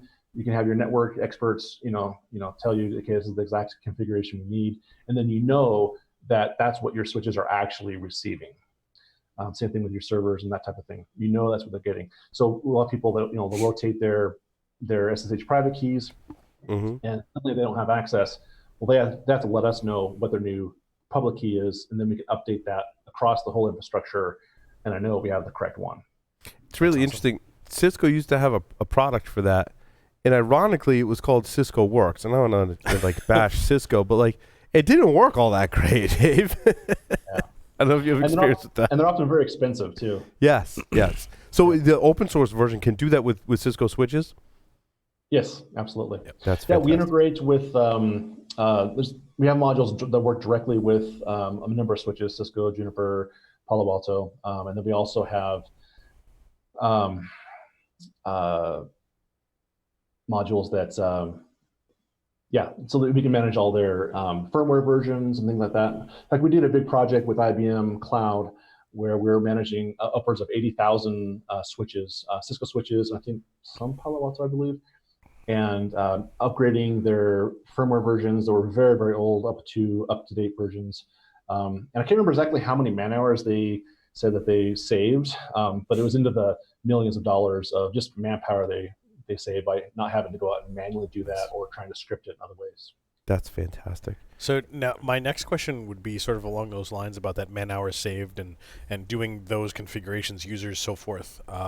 What are some of the feature sets going forward with some of the cloud providers like AWS, for example? Yeah, so we have a lot of integrations with, I think it's like 16 or 17 different cloud providers. A lot of those are community provided. And so you can spin up VMs, manage VPCs, load balancers, all that kind of thing. A lot of that we do in-house. A lot of that's also done in conjunction with community. Lyft, for example, has done a lot of work adding execution modules and states for AWS, for example, because they use AWS, I think exclusively. And so that's what we have that really nice integration with our community. Other people are able to go in and add additional functionality and bug fixes and things like that, and we get to work in conjunction with our customers in that manner. Now, Dave, are you trapped in a shipping container? I was going to ask the same. I was going to say the same thing, because if your office is in a shipping container, tell me more. Yeah, that's like really cool. It's kind of like what's that TV show? The Silicon Valley, where he gets trapped in the shipping container and he gets sent off because Yeah, no, we actually have in our office, there's a shipping container. It's cut into two, and they have doors on here. We have air conditioning and everything, lights, power. So it really is a shipping container. It's a shipping container, painted teal blue on the outside. That's awesome. And, I've been trying to get them to put some more sound proof. I have some on one side over here, but we no, that's awesome. There's Ryan. I don't know if you can see his video. He's showing me inside the shipping container here. So that's it was cool. actually here when we moved into this office. So that's pretty cool. It's pretty cool. I mean, there's a huge uptick in folks building with shipping containers and those types of things. And I've actually priced out one to be able to put storage and that type of stuff, like long-term, nice, well-painted type of stuff. And it just hasn't worked out. But I did find some office space that might. If you need help deploying your containers, Larry, I've done that this week. Yeah. I'm deployed in a container. So. Oh, I love it. You know so, what, Dave? Now I'm taking you up on that. I'm going to help you deploy my shipping container. Yeah, I signed myself up for something. It's not me sitting behind a keyboard. Dave, did you have now you have some demos or examples of using the open source and the commercial? We've largely talked about the open source one. I want to talk about the commercial version as well. Sure. Yeah, absolutely. So our repo, let me go ahead and share my screen here. And while you're doing that, I've actually already pulled out Slack and talked to one of our developers at work and our sysadmin and said, one, why didn't we think of this before? Put all the damn public SSH keys in a GitLab repository internally. And two, we need to check out OpenSalt. Yep. Yeah. At least to start. Yeah. The other thing, too, is Mayhall, who I worked with at Tenable, works at Salt. Now, Mayhall was responsible at Tenable for the configuration management components inside of the Nessus product. Mayhall and I worked very closely as he was releasing new features. I would test them.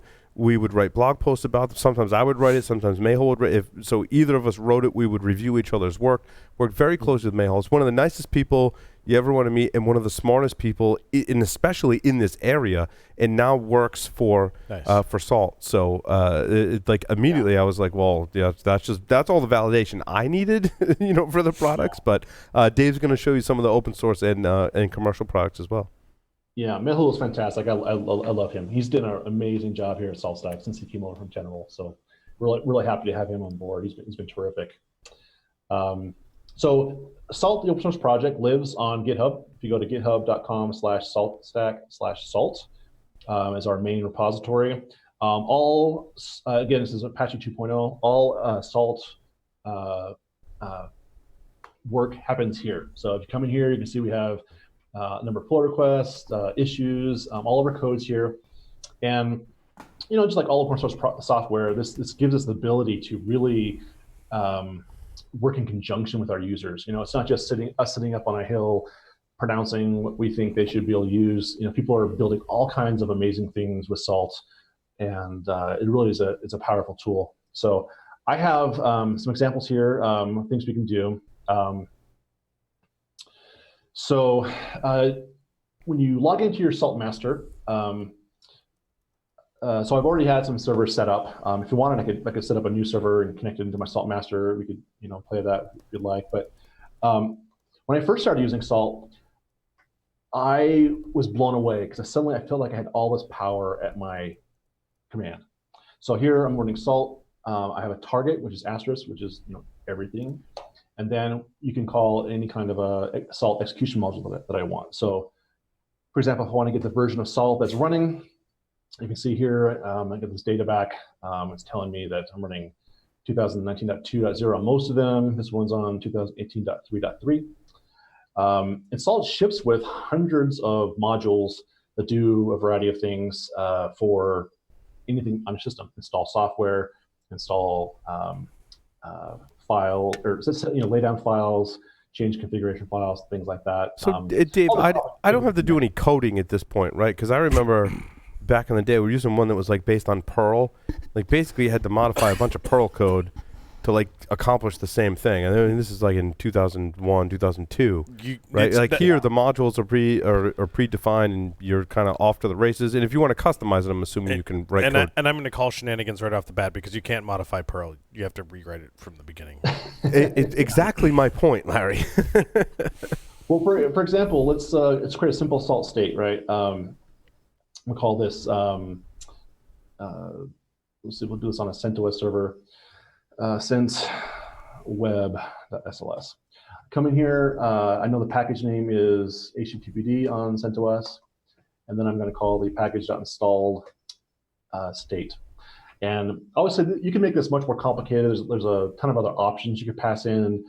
Maybe I want to actually lay down, some set up WSGI and a Django application, a database, and that type of thing. But just to get Apache installed, that's all I got to run. So now I can come here and I can call this on. Let's see. Let's make sure I have a demo sent is a. Now, have you had to install the Salt agent on all of the systems that you're managing, Dave? These ones I did here, yes. Okay. So Salt works in agentless or with an agent. So gotcha. We have. So typically, if you want to scale out and you want the really fast speed, you want to use the agent. Yeah, of course.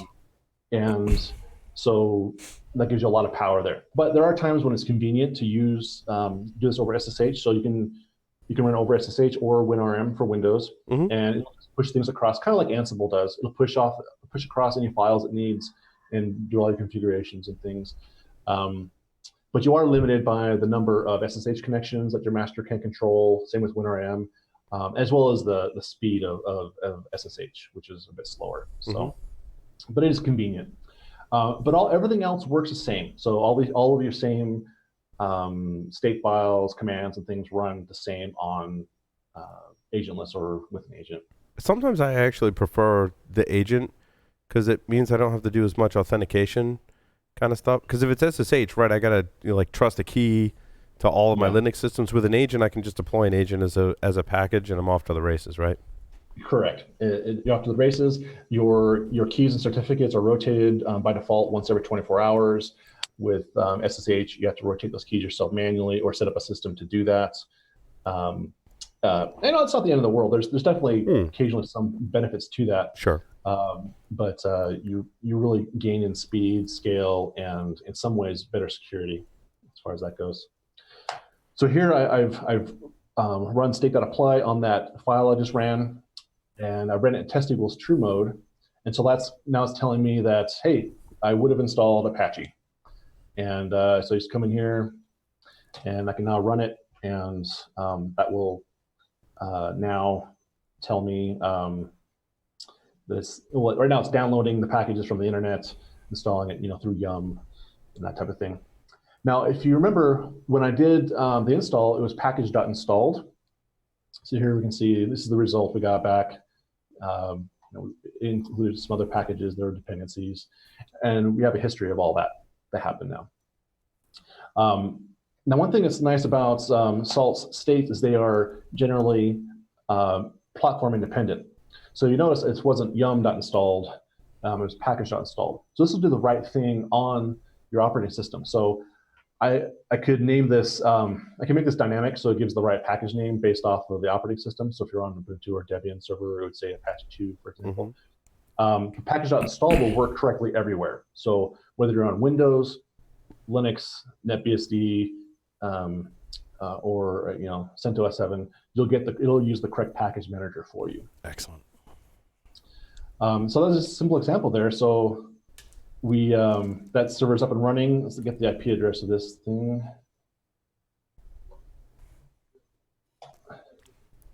And grab this IP. And we can see that now we have,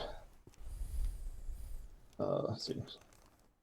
Let me grab that again real quick. Good evening, Dave.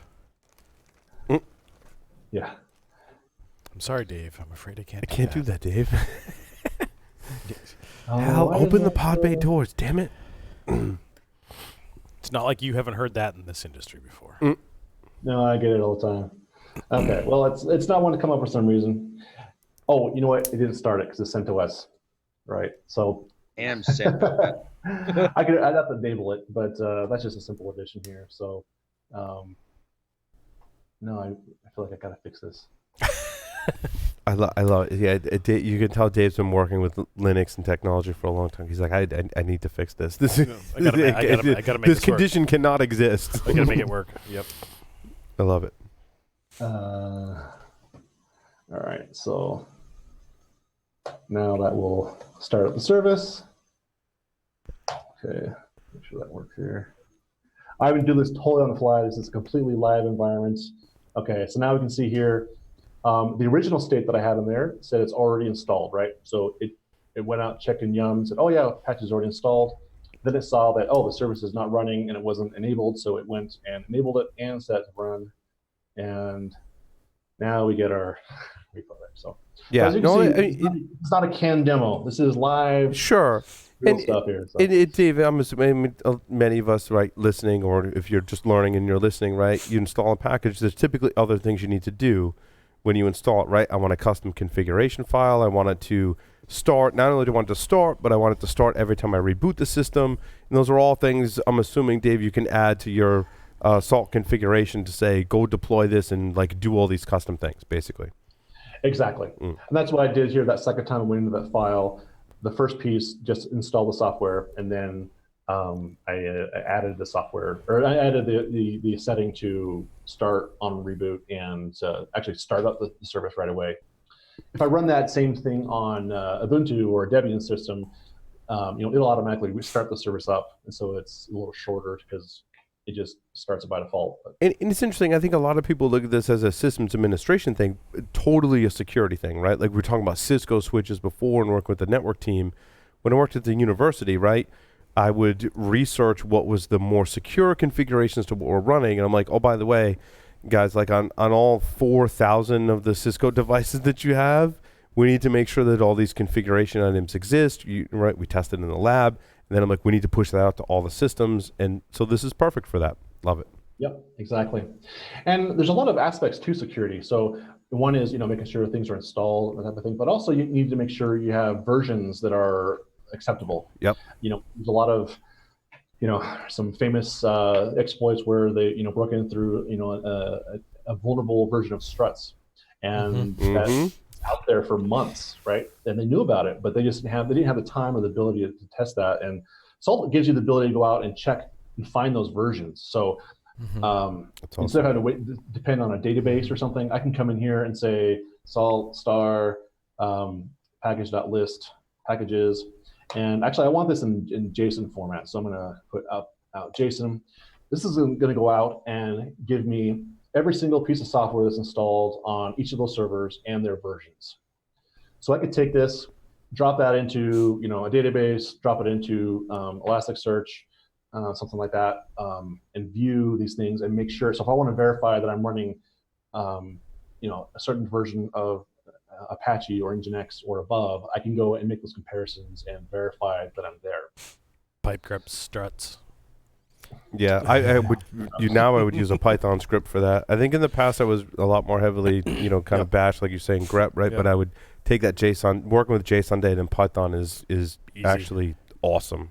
It's awesome. I'm so proud of you, Paul. Right, Joff? I've come a long way, right? Now I'm like, nope, it's all Python now. I love it. And the struts vulnerability was the Equifax hack, right? It was, yeah.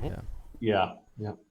And Salt is also, again, very pragmatic. So Tom Hatch, our founder, he often would tell us, when in doubt, shell out, So there's a lot of people that have like a PowerShell script that goes out and talks to all the different servers and runs a command.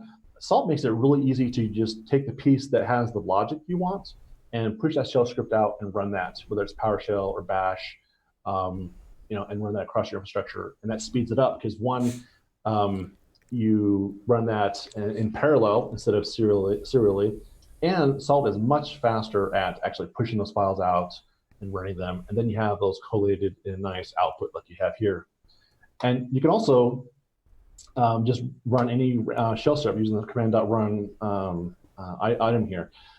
Some big companies will actually blacklist most one from the command line because you can obviously shoot yourself in the foot. But I can come in here, run this, and I'm getting that output from each of those servers. And of course, that's going to fail on Windows, on the Windows server because it's a Windows server. So, Dave, this is awesome functionality. What does the commercial version, get me? And can we see a demo of that as well? Absolutely. So, adding the commercial version is a simple matter of adding a simple plugin to your Salt Master, and then it connects into your own instance of SaltStack Enterprise. And what's nice about that, it's not an either-or situation. You use both. And so everything I'm doing right now on my Salt Master, I can continue to do. If I personally like to be on the command line a lot, and I can continue to do that. But now I can come into my SaltStack Enterprise server. Actually, let me pull it up.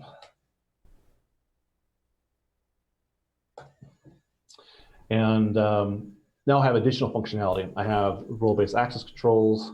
I have a database of all the commands that have been run. So we have a history of every job that's been run, its results, and its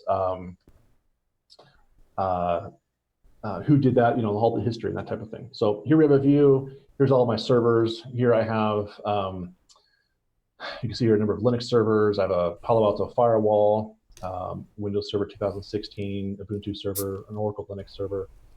Salt runs on pretty much every operating system out there, including AIX, Solaris, most of the BSDs, things like that.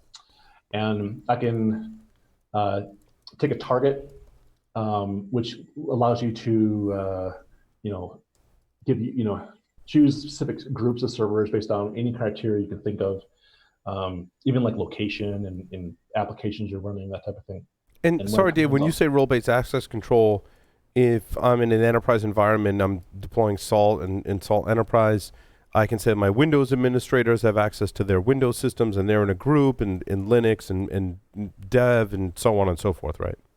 Yeah, exactly. So I could say I have Windows servers, and they can only run the Windows servers in this specific data center or these desktops in this specific office building. You can get very fine-grained in what you give them to. Awesome. And you can also limit them to what jobs they could run. So for example, here internally, we have some documentation writers, and they're fairly technical, but some of them just even like logging in to Assault Master over SSH is kind of a stretch. And so we give them the ability to log into SaltStack Enterprise. They can, we have a job built for them. They can run a job that will pull their changes from Git, build the documentation, deploy that to a staging server. Then they can review it. Engineers then review the documentation for technical accuracy. And then when it's all approved, they would go in and run a different job. And it would literally look something like this. Come here, pick a job, and choose that. And they run that. And now they don't have to come to me and beg me to do the deploy. They can come in self-service, but I'm also limiting their ability to get into problems and break things. You know, they can do one job on one specific server, and I'm not the bottleneck anymore for them. Yeah, and that's great for junior people and interns too, right? If you don't have that level of control, I've run into situations where I come in, I'm like, oh, we're deployed on Amazon RDS. I'm like, that's right? Paul, this is funny. It reminds me of an old Mike Poore comment. It's like, if you can be replaced with a Perl script, Mike used to say. In this case, we'll say Python script. Then you need to up your game. Yeah. Yep. It's really nice because this integrates with your existing Salt masters and all your tooling you have there. So your really advanced Salt users that are, doing all kinds of amazing things on the command line of things, and they don't want to be restricted. You're not taking away their rights to do that, but you give extra capabilities to these people here. On top of that, it's a really nice API. So everything that happens here in the GUI goes through our API. There's no secret, access that it has. So anything you're seeing here happen in the GUI, you can do through Salt's API. So you add SaltStack Enterprise into your system. All your existing tools can now hit that API. It respects the role-based access control. So you could give Jenkins rights to run one job, maybe to deploy some code or pull data from somewhere.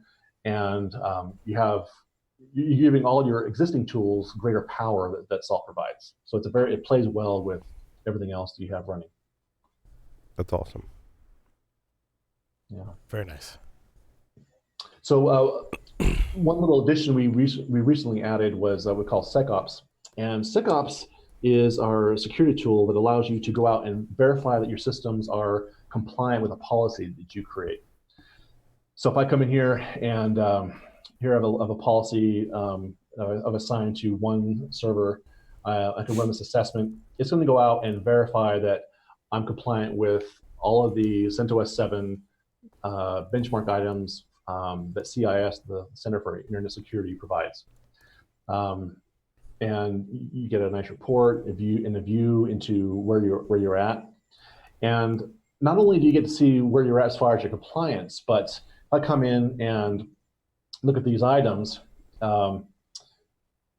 you can actually come in and fix those. So, going in on a Windows server, going in and checking one box to increase the security on something is easy on one server. But if you have 500 desktops, you have to do that too. That can take a lot of time. And Dave, I would imagine this is what Mayhole is working on, right? Because it's very similar to what Mayhole is working on at Tenable, basically comparing your systems to a benchmark, doing that configuration auditing. The advantage here with Salt is now I can actually go in and fix those problems all on the same platform. Exactly. So here I can come in, and I know, say I've tested this before, I can come in here, and click remediate. And remediate doesn't mean give you a PDF that you have to go and give to your sysadmins, and they groan and they have to go out and figure out how to fix this. Salt goes out and actually fixes it for you. And so right here, I'm doing this on one server, but this could be 500 servers, 5,000 servers, and you've just taken your existing staff and given them a greater ability to make sure that your systems are compliant and remain compliant in the future without slowing them down. Security is no longer an afterthought. They can take care of that as they go along, and it makes it a lot easier and possible to do. Now, Dave, I'm certain that when you make a change on 5,000 servers, that 100% of the time, 100% of those changes aren't 100% successful, right? And that's where the logging component comes in. I'm assuming it gives you a report, and it's like, hey, these a dozen servers or so had an issue, and you can go in and troubleshoot. Exactly. So each of these jobs are just regular Salt jobs. So I can come in here and see that I ran this policy remediation here. And here's the job ID. I can come in here.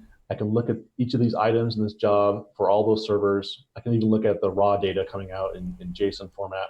And so I can see, what did fail. Maybe some of the servers were down. Some might be in a bad state. There's a number of reasons why things There's break. always something, right? Yeah, especially at any kind of scale. Yeah. In fact, some of our front-end developers, a few of the newer ones hadn't really done a whole lot of infrastructure work in the past. And one time we ran into a bug where if one of the servers didn't return data, nothing would appear in our this job list. Mm-hmm. Right? I don't know if I should be revealing our dirty laundry, but it was an early bug before we got along very far. So the item wouldn't show up here at all. And I was like, yeah, that's a problem. And they're like, well, it only happens if one of the servers doesn't work. I was like, dude, anybody with more than like 5 servers is going to have, especially in thousands, there's always going to be a number of things that don't work for any number of reasons. And that can't be an issue. This has to be fixed. They're like, oh, okay. So sometimes there's some training. It happened to me today. It's like Jenkins was trying to push a release with credentials that were expired, right? Like that's, and that's not even like a bug of like I updated something and it issued like it threw some kind of weird error. That was just like a natural progression of operations. Like credentials expire and they have to be updated, kind of thing. Yep. Other services you use update their APIs and need to be updated accordingly. Certificates expire. There's network segments go down. There's a plethora of reasons why things break. So, but this gives you visibility into those issues, right? Correct. And so that allows you as a sysadmin to then go in and investigate and see why that's happening. Maybe your salt state isn't taking some corner case into account. You can update that, or maybe you just literally have some hardware that has died and you got to go track that down. Right. Yeah, that's the system not responding kind of thing. Yeah. That happened to me recently too. I don't know what happened. Like over the weekend, just the firewalls turned off and when they lost power. Over the long holiday weekend. I was gone in Amsterdam and I came into my office and 3 of my monitors were off. Right? Two of them turned back on. The third one had to be replaced. Yeah. Fail open or fail. Yep. Stuff happens. Yep. I figured out why the third one didn't turn on though. Why is that? Cat peed on it. Oh. I was going to make a guess, Larry. It wasn't plugged in. Nope. Cat peed on it and it dripped down into where all the switches and stuff are. And my wife said, oh yeah, I was in here like Tuesday and it was like flickering on and off and stuff and I just ignored it. I'm like, That was like we're at university and like we'd lose like a whole section of the network and they'd say, oh, it was backhoe attenuation because they were doing construction and they dug up some fiber. Yep. Right. I don't know what you call cat pee attenuation. Hey, I've got, you tell university stories. We once dunked like an entire roof full of rain and gutters and shit into a wiring closet that had a Cisco Catalyst 6509 in it. Oh. Now, it was running distribution routing for, 15 buildings. Yep. And it was running VSS. Remember the VSS days? So it was fully redundant, right? It turns out when you pour like entire buckets of water in the top of the electronics, failover never happens cleanly. You'd think with all that water it would be clean, but apparently it was really dirty water. Clean about it. Now, Dave, to this point, which is kind of interesting, is the Salt Enterprise like a monitoring as well? Like you're constantly running jobs, see if things are there. Do people use it for kind of like monitoring infrastructure as well as changing configuration? So that's a great question. So it's not a monitoring system like out of the box. It's not a new relic replacement or thing like that.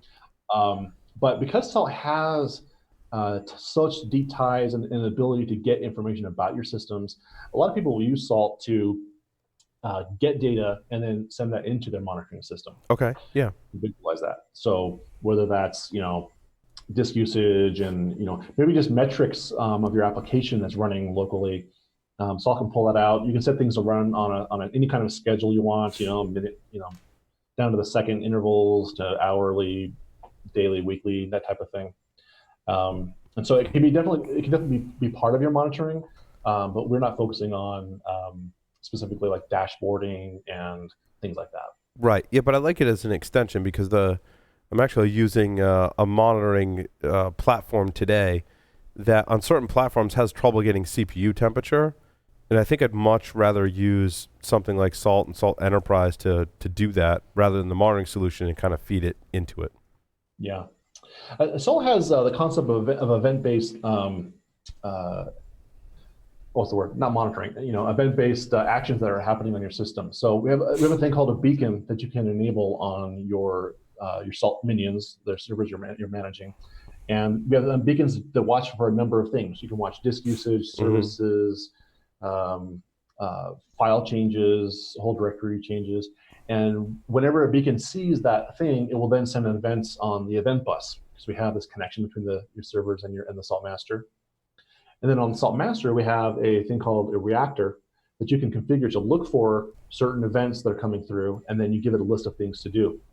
So, for example, we have a customer, it's a clothing retailer, and they, in one of their shipping centers, there's a Windows server system that kind of managed, I don't even know all the details, but basically it was like the workflow of, getting items picked, boxed, shipped, and sent out the door. And they had a problem where it would occasionally crash and that service would go down, and they couldn't ship anything until they got that service back up and running. And so they were able to have a beacon running that was watching that service. When it would go down, it would send an event to their monitoring system, notify humans through some paging system they had. And then there was a known fix. So they would go out and Salt itself would go out, update some database entries, and attempt to restart the service, which usually worked. And so something that often would take, tens of minutes to, an hour or two, depending on how soon they could get a human to come fix it. Right. Now it would be fixed in a matter of seconds. And it was the rare case where it couldn't fix it. So they saved money. They kept that downtime to a minimum until they could get that application fixed. That's awesome. That's awesome. Yeah, I mean, the use cases for this type of software, Dave, are just, endless, right? Yeah. In fact, I have a demo that I give at conferences that's designed to be, out of, nothing you would want to do in production, but I have things where someone logs into a production server, for example, then have a red hue light that turns on, and then when I log out, it turns green again. Mm-hmm. And at the same time, it texts somebody saying, hey, so-and-so, such user has logged into your system. I modify a file. It shows up on a web page saying, this file has been modified. I can even receive incoming information. I have a Twilio connector, and audience members can text pictures, text, and it'll display those pictures on this web page dynamically. If they send a color as part of the text, it'll change the background to that color. I do ask people to keep it G-rated because usually these are often recorded.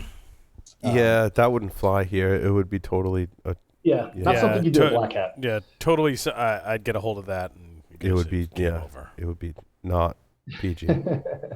But it's a lot of fun, and it kind of gives a kind of bigger view that you can do incredibly dynamic things and unique things. So Salt's not a tool that comes in and gives you just this built-in functionality. It makes it really easy to add that last 10-15% of things that are unique to your infrastructure, to your applications, to your organization. Yeah, certainly. I think every organization has that. I mean, when Dave says stuff like that, I think of it in the Security Weekly context, right? Like, if we push a show and it fails, I'm gonna see an alert. If there's a temperature issue, while we're doing a show, so there's all these specific things that can be monitored. And not just for operations, but for security as well, which is important. I mean, and the two go hand in hand, right? Certainly, some events could be security related. A CPU overheating or high utilization could be an indication that someone's hacked the system, right? Or it could be an indication of a problem. So, yeah. In fact, our CTO just is adding a feature right now that I'm testing with that uses TensorFlow. With machine learning to monitor all the processes that are on a system, and then it'll then output information about new processes that are anomalous. Like, hey, we haven't seen this before, and we even have a reactor that can go out and kill it. The first couple iterations were kind of funny because you had it killing things, but then it kept popping up like System D as anomalous process. So it kind of caused some problems. Yeah, but so you know what? I wouldn't necessarily disagree with that in a lot of cases. Like some people would approve. I know I miss a knit, but we need T-shirts. I miss a knit, but a support group shows the flexibility Salt has that we can actually just tie into TensorFlow, use that data, and find maybe it's a Bitcoin mining application that's got installed through a CVE in some application you're running, and see that, hey, this is not normal, and then send a notification to have a human decide what to do. And one thing I always like too, David, I'm assuming, I'm pretty sure you could configure Salt to do this, right? If on a Linux system there was any processes running that weren't associated with packages installed from the known repository, right? Like someone compiled and installed something or stuck a binary on there and it's running process, but it's not associated with any software that was installed through the package repo. That's a really interesting use case. So we don't have that specifically built right now, but that would actually be something that would be a beacon could run and is well within Salt's capabilities to do. These beacons are very, very simple to write. So yeah. That's actually a really interesting use case. Actually, I think I'm gonna play around with that and get there. You go. There's your homework, Dave. I know you're from everything you've described. I know it's possible. So yeah. Yeah, definitely. Very awesome. Cool. And so, Dave, where can folks get? Folks can go to securityweekly.com/Salt Security. Did I get that right? Salt Stack. No. What is it? Sorry. Rewind. Don't listen to that last part. securityweekly.com/Salt Stack, right? Also, make sure you go to securityweekly.com/webcasts. Salt Stack is doing a webcast with us where we're going to dig more into all of the things that we talked about tonight in even more detail in a webcast. And I highly encourage everyone to check it out because it's going to be a lot of fun. And if you do go to the other one that you shouldn't go to, but you should go to the real one for that URL, you don't want to see Paul's rewrite rules for mod security. Yes. Or mod rewrite for that matter. securityweekly.com/Salt Stack. Awesome. And you have if you want the open source version, right? You can find that in your Git repository you mentioned earlier. Yep. GitHub.com/saltstack/salt. Sweet. And then our enterprise customers can go to saltstack.com and get you through someone that can help you out there as well. Sweet. Excellent. Yeah, and I'm assuming you can do demo if people are interested in the enterprise version. You guys have demos available that you can be scheduled through the website. Absolutely. Yep. We'd love to help people out in that aspect for sure. Sweet. Fantastic. Dave, thank you so much for appearing on Paul Security Weekly. My pleasure. I really have enjoyed this time, and it's good to talk to you. Outstanding. With that, we'll take a short break. Come back with the security news for this week. Stay tuned.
Hey. Oh, that's right. There's no more ad because this is a 4-segment show, which has been really epic, and I'm very happy about. As I was talking in the break to Robert Graham, we're going to be in Atlanta for Hacker Halted, October 10th and 11th. EC Council is offering our listeners 15% discounts for bootcamp courses or workshops. Make sure you visit securityweekly.com/hackerhalted and register now.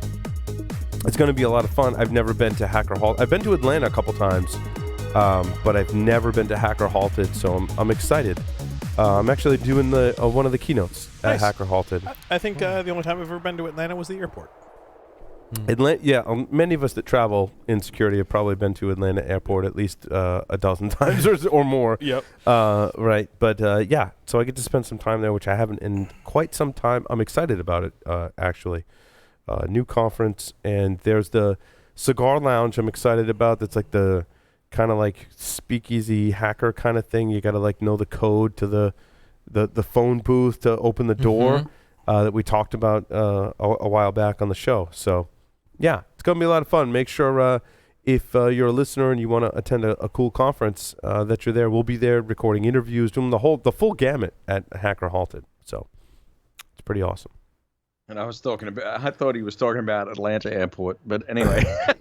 No, not at the. I mean, we're going to go to the airport. We're going to leave the airport and we're going to go to a hotel and then be at the conference and the whole thing right in Atlanta, Joff. Thanks for spelling it out. Sometimes I gotta mostly spell it out for myself to make sure I cover all the bases and get through my announcements and things like that. Have you guys seen the Docker vulnerability? Which one? No, There was a recent one that potentially it's a race condition vulnerability. I'll cover it at a high level. I tested it, even started looking at some of the source code, and I still don't understand it.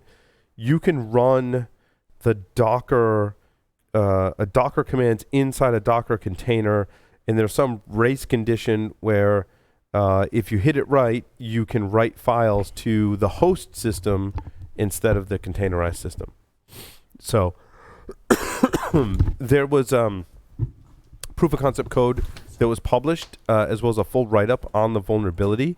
I thought it was pretty interesting. I think we speculated probably a few years ago that these types of things would happen. And, here we are. And there has been a pull request put in for Docker on how to fix it. And certainly, there hasn't been a patch issued yet. But the proof of concept exploit was published basically to raise awareness. So I thought I would mention it on the show. Joff, have you seen this particular vulnerability? It's my story number 7. I have not seen it, I will admit. But it doesn't sound surprising, though. The fact you can run Docker commands inside of Docker to access the host, that part's a little bit surprising. But it was surprising to me, too. I had never run a Docker command like inside of a Docker container before. So, yeah, I think we should. Excuse me. That's going to open up a whole new family of research there, actually, considering the nature of it. It's interesting. They call it a time of check to time of use, or TOCTOU bug, which is essentially in the class of race condition bugs. There was Alexa Saria. He's a senior software engineer for containers at SUSE Linux. So in his explanation, he's talking at a really high engineer level. Like, I have a lot of respect for this, for Alexa, certainly. And it talks about basically the Docker CP command. You can create a race condition and as example code, which is, I didn't get a chance to, because I did a technical segment, that's what I was prepping for. I ran some of these things really quick to test them, and there, of course, because it's me, there was errors and stuff like that. But everyone should definitely check it out, as I think this is not going to be the last, certainly, kind of Docker exploit that, allows that kind of, basically that guest to host communication. So, and hopefully we get a patch pretty soon, because I run Docker as well as a lot of other people. So a lot of people are running Docker. A lot of other people. What else was interesting? before you answer that, I did want to talk about, and I didn't get a chance to read this article thoroughly at all, what a teen grade hacker's confession can teach us. So this was basically someone that hacked for grades, and it started his freshman year in high school. They got handed administrator credentials to log in. He said, when I couldn't log into my computer during class my freshman year of high school, my teacher came over and gave me the administrator login and password. I thought maybe we could use that somewhere else, and started looking and found out that it worked across every computer on the network. I think it goes back to our previous conversation about educators being not as well educated on basics of security, which stem from passwords and credentials. Yep, and I think from that perspective, they're just so worried about having things stop them from being able to do their job of teaching in the moment that they sometimes log kids in with their credentials, or they give them admin credentials just to be able to get in, without realizing that that then gives them the opportunity to like escalate privileges to that level of actually being able to enter grades and do all the kinds of things that they do, especially in systems that have single sign-on, right? So if I get into your Google and your Google locks me into, or allows me to access your student information system, I can then change grades, change my friends' grades, and do all these other kinds of things. Just like the movie War Games. So it's really a naivete issue. Yeah, and a convenience issue, right? Because the teachers are really concerned about student learning and less so about the privacy and security components, especially around personally identifiable information, which then leads to those vulnerabilities. It's an interesting convergence of what's the word? Motivation, almost a need. Brings that to the surface. Yeah. Fascinating. Then they hack the camera systems as well. Yeah, that's pretty common because they'll often leave the default password, even if you don't have that access. They've done that in the UK and other places where they have, still default passwords on these IoT devices, and so people can then access them, and they're kind of like streamed online without any kind of credentials. What's interesting is they also talk about how they used keyloggers as well. Yep, we just talked about that. What you were saying earlier, Mike, was let's hire these students to help secure the environment. Right. And we had a very intense conversation last year, the year before, at a local conference we did at Roger Williams University for Cyber Patriot students. And we were concerned that educators and administrators of the schools would see behavior that was potentially unethical as hacking and want to punish the students, with zero opportunity for those students to be a teachable moment and offer them the opportunity to use their skills for good. And I don't think this should be 100% of the time. Right. What we decided upon, and I was glad that myself and others were part of this conversation, was we really have to uncover, and this is hard, the intent of the student. 100%. Right? If it's curiosity and whatever, but if the intent is, like, you can see that it's clearly malicious, which isn't always a cut and dry 0-1 kind of thing, right? But noticing the intent of the student, I think, is important, and identifying the students that we can nurture them, we can do this, versus the student that's like clearly malicious, they should be punished.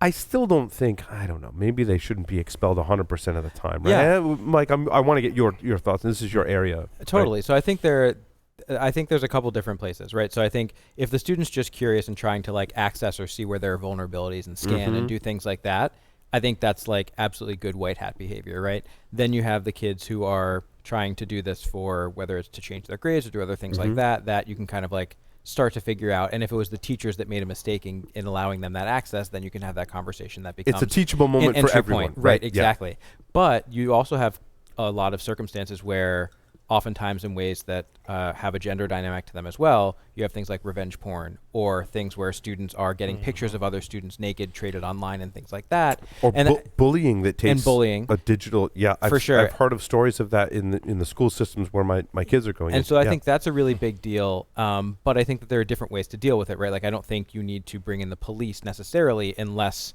it escalates to deal with that, because there are some school systems where like laws in certain states make it such that you need to charge that as a federal crime, right? Or as like a state crime, because it's the distribution of pornography or the distribution of something like that. And states are starting to play with those laws too. So like there are all these different levels of really big challenges. Pornography aside, I think if you go to bullying, Oh, and bullying for sure. I've had these conversations actually with the state law enforcement here in Rhode Island. Yep. And what John Alfred has told me is like the schools do a increasingly better job of policing the bullying and cyberbullying. Yes. Kind of classifying that in bullying. Yes. And not like prosecuting and bringing Correct. in law enforcement for that. Like however the bullying takes place, cyber or not, Right. the schools have developed a really good regimented rules and Yep. policies around bullying. And the standard is substantially disruptive to the educational environment, right? And Yes, so, like, if yeah. this is actually impacting children such that they can't learn anymore, Right. because you've done this and this has an impact, even if that behavior is outside of school,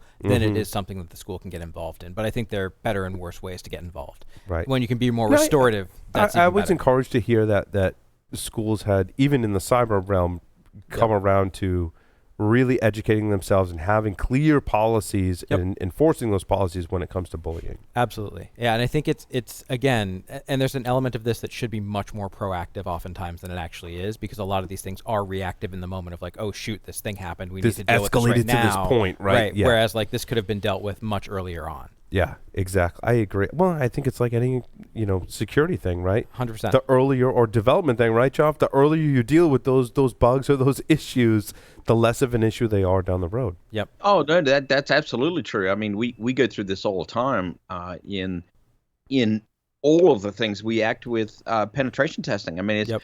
the earlier we get in the life cycle, and some of our customers are coming around to this. It's taking some time. The better off they are down the road, right? Absolutely. What else was big in the news? I had a lot of stories this week.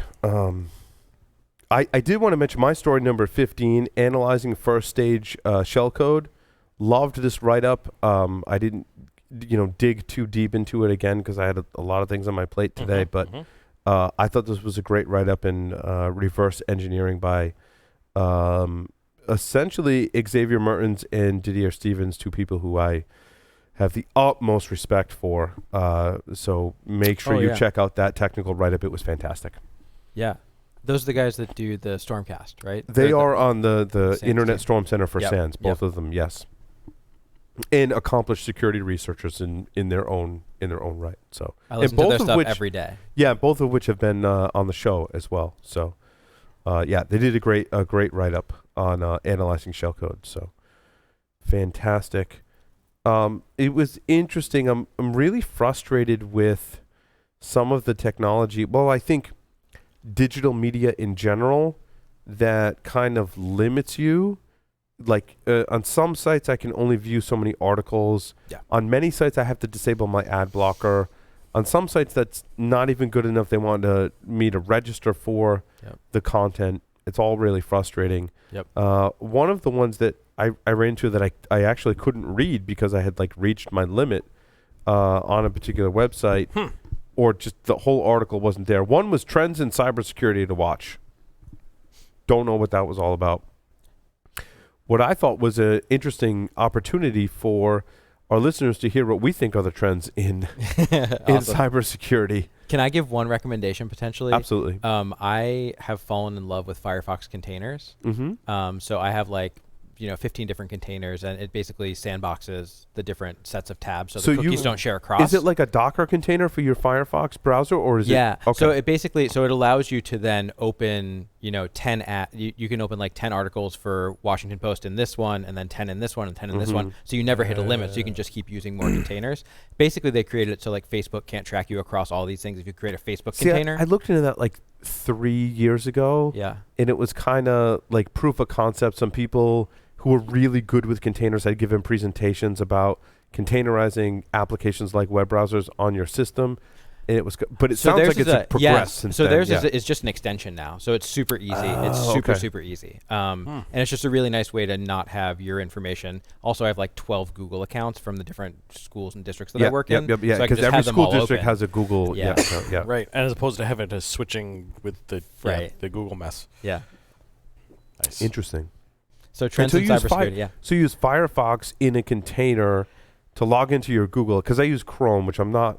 Yep. Believe me, especially being a Linux user, Chrome, like I sometimes, like, if Chrome was like a thing in my office that I could punch, Yeah. I would do that. Totally. Because it eats so much CPU as well. And that's the sad part is that's why I switched away from Firefox, because Firefox became the memory hog Right. But now it's almost like and the CPU hog. And the new version of Firefox is doing a lot better on speed, like in the last year or so.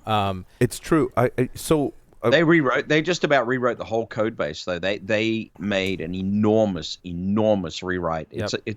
It's turned into a pretty amazing It's product. interesting. Like, I was like, well, I'm going to spec out a new Linux computer for myself. And I'm like, I'm going to do 32 gigs of RAM. And I'm going to do like a modern i7. I think it's got 4 or 8 cores. And I'm like, for what I do, I'm like, that should. But then I looked at the utilization of Chrome on these systems. And I'm like, now my newer systems that I'm building, I'm like, oh no. It's like an i9 with at least 8 cores and 64 gigs of RAM for anything that I do, because my browser takes up so much freaking resources, right? Now, never mind, like, I can deploy VMs and containers and it's fine, but my browser is like the biggest resource hog on my computer. Therefore, I'm like looking at ways I'm like upgrading some of my even more recent purchases because of the browser. But what you're saying is Firefox and containers tied to a Google account works perfectly fine. good. Although Google, there has been some research that shows that Google actually purposefully slows down their applications when you're using Firefox, or has done that historically, which is so messed up. That is really messed up. Yeah.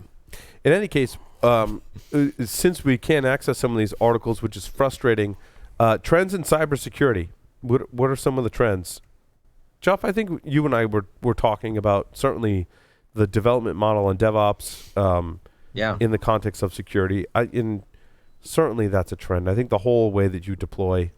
I'm trying to get to the point where even as a security practitioner, I'm coding a project, I want to deploy it in a container. Like everything I write, I'm trying to get to the point where it's in a container that I'm deploying, that I can deploy to the cloud, that I can deploy locally. That's the point I'm trying to go to. Obviously, there's a lot of security concerns. I mean, we just talked about Docker vulnerability, right? That tie into that. I think that's one of the trends in security today is really security as code and configuration is the biggest, in my mind, having covered this industry with Larry and others, right, for almost 15 years now. I think today that's one of the biggest trends. I would agree. You know, the other thing is, Paul, I think there's more opportunity today than there ever has been before, because we're seeing this explosion up the OSI stack that it's just getting bigger and bigger and bigger, right? You look at some of the really big steering trends. Data center is now dead officially, right? I mean, people who are holding on to their data centers are doing it probably because they've got some group of folks in their staff going, "You can take it when you can tear it from my cold dead hands." And you know, everybody's moved cloud. So everybody's virtualizing everything, and so the entire software stack in the data center is completely API driven now. So you know that's networking to security services, the whole bit, and then you have application containerization and application virtualization layered on top of that. So I think that the next few years are going to be really exciting. I mean, we're going to see. Yeah, we're going to see some amazing, amazing things. But it's changing quickly enough that we all know, having gone around this cycle for several years, that there's going to be the same old things that are going to emerge, just with the new developments that are coming out with the new stacks that are being put on the market. Right. I really think it underscores that as a security professional and in a systems administrator or network administrator, you really have to understand software and code at some level, like more so than ever before. I think that's absolutely true. You know, at Black Hills, that's actually become almost our number one. In fact, I will say is our number one interview criteria. Do you program at some level? Do you have an understanding of code? Because if you don't, you're just not plugged into where the world is right now. I mean, it just is the way. It's the state of the art. You know? It's why I stress in elementary school, Mike, right, that we have to start teaching code. Absolutely. You know, it has to be part of the curriculum, in my opinion. My most recent interview question for something along those lines is, if you had to pick one, Python or PowerShell? Oh, that's mean. And that well, and then the question is, well, great, you picked PowerShell. What's the last thing that you coded in PowerShell, or the last thing you used in PowerShell, and how does it work? My opinion is that if you're a pen tester today, you got to know both. Yep. And you got to have coded in both pretty recently. Yep. I'm sorry, if you're a pen tester, you absolutely got to know both. I'll give you a first-hand experience. I was on a red team just a couple of weeks ago. I think it was 3 weeks ago. But anyway, we ended up in a position where the only thing we could access the environment with was actually a Mac OS X system, and you're still talking about a traditional Windows Active Directory environment. And so I was literally writing Python scripts the whole week to do custom attacks for everything, because the normal PowerShell arsenal that a lot of us have grown comfortable with using in a Windows environment, it wasn't available to me. So I was essentially just inventing as I needed to, and Python was my go-to. So having said that, if I was applying to a pen test position today, I haven't done it like really any PowerShell coding. Yep. I would go to Pluralsight. I would get myself up to speed on PowerShell. I would write some scripts and see how fast I could learn and familiarize myself enough with PowerShell to be dangerous on a pen test, basically. So, Joff, you just didn't go install PowerShell for OS 10 or Mac OS rather? Well, I could have taken that route and fought through some of the dependency hell that would involve all of that. But potentially losing your access in the process. But also having said that, when I hire people today, I think my mindset has shifted. I want to see proficiency in one language, and I want to hire for a mindset and an aptitude, right? Yeah. Like if I had someone that applied here that was good in any particular language, I would quiz them on what they've done, what their mindset is, and be like, dude, I can teach you, or we can learn together some other kind of new language, right? Like if you're really good in Python, again, you can. I'll buy you a Pluralsight thing. What is it, like $35 a month? You're going to go learn PowerShell, and you're going to be really dangerous with it, right? Yeah. For me, I think about the like Rogers adoption curve, like the innovators, early adopters, early majority, late adopters. Like when we think about who we want to work with as teachers, we want the people who are in that early adopter range, who are like willing to try and fail and do things. And like, it's oftentimes not the person who's the best with the technical pieces. That person might not have the flexibility to like try new things and fail. And so it's really figuring out like, how do you hire for those kinds of proficiencies?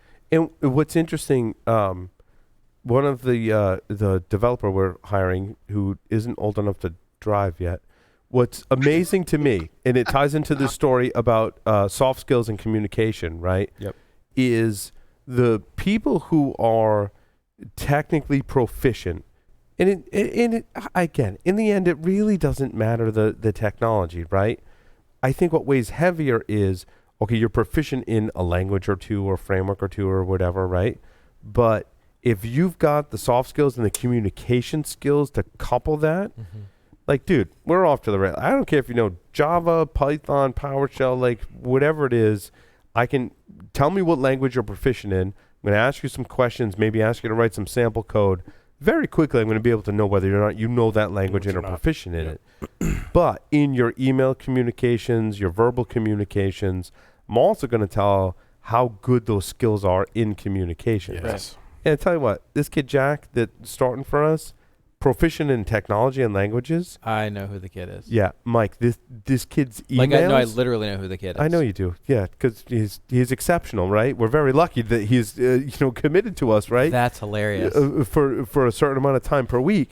His communication skills are outstanding. I'm like, can I invest in your company today? Yeah. Right. That combination. I would like to subscribe to your newsletter. This is relevant to my interests. Right. Yeah. The combination of skills is what really, I think, sets apart those people that are maybe going to be exceptional in whatever they do. Yep. But the people that are going to create companies that are truly innovative, I feel, have the skills of technical prowess in addition to communication skills. Absolutely. Yeah. Two other. I think you're dead on, and you probably should thank his parents. Yeah. And Joff, you are 1,000% correct, because I know his parents very well. They're family through marriage, right? And just exceptional people that I've known for years. So you're Joff again, spot on, dude. Two places I would point out too that I think are interesting cybersecurity themes or whatever. One would be the kind of like supply chain hacks that are happening, like especially in the last year or so, seem to be like increasing and getting into that part where like whatever's happening in China is like getting hacked and played with, whether it's Huawei or these other ones. And the other one is like everyone and their mom using Shodan to like find vulnerabilities and then just drop them on the internet. I want to go back to this dark reading article for 1 second. Oh, sorry. They talk about excellent communication skills, teamwork skills, creative thinking, problem solving, and functions well under pressure. I mean, those are four, even in just their headlines, 4 things I look for in every single person that works for the company that I created, right? And like Larry, Joff, right? Like these are the things you look for when you're looking for exceptional people. Yep, absolutely. And these are the things in schools that we're trying to assess for too. Like we're trying to figure out how do you build assessments that actually get at these things instead of like the knowledge-based assessment. No one's good at all 4 of those things. Like, I mean, very few are gifted enough to like just be exceptional. But exactly, Mike. These are the skills, part of the skill set we need to foster through education. Joff. Yeah. So I was just going to say, and that actually touches on what you were just saying. I also look for, when we're doing this at Black Hills, I look for somebody that is, when they get to their limit, is actually going to be honest and say, look, I don't know, but I'll find out, and I'll come back and tell you. So important, Joff. Yes. I think it's a function of honesty, Joff, to be honest with you. It is. Instead of somebody that's just going to go and bullshit you in your face. I mean, look, I've been around the track a few years, right? If you're going to just tell me bullshit to my face, I'm probably gonna know. And Joff, one of the other approaches to that is that, not saying I don't know, but absolutely, I have some resources that I can tap for that. But let's follow back around on that tomorrow, and you spend the next 12 hours becoming an expert. Yeah, exactly. I mean, look, I've even said that to a customer. I'll be dead honest to you. I'll say, look, I don't have experience there, but I got people I can talk to. Can we follow up?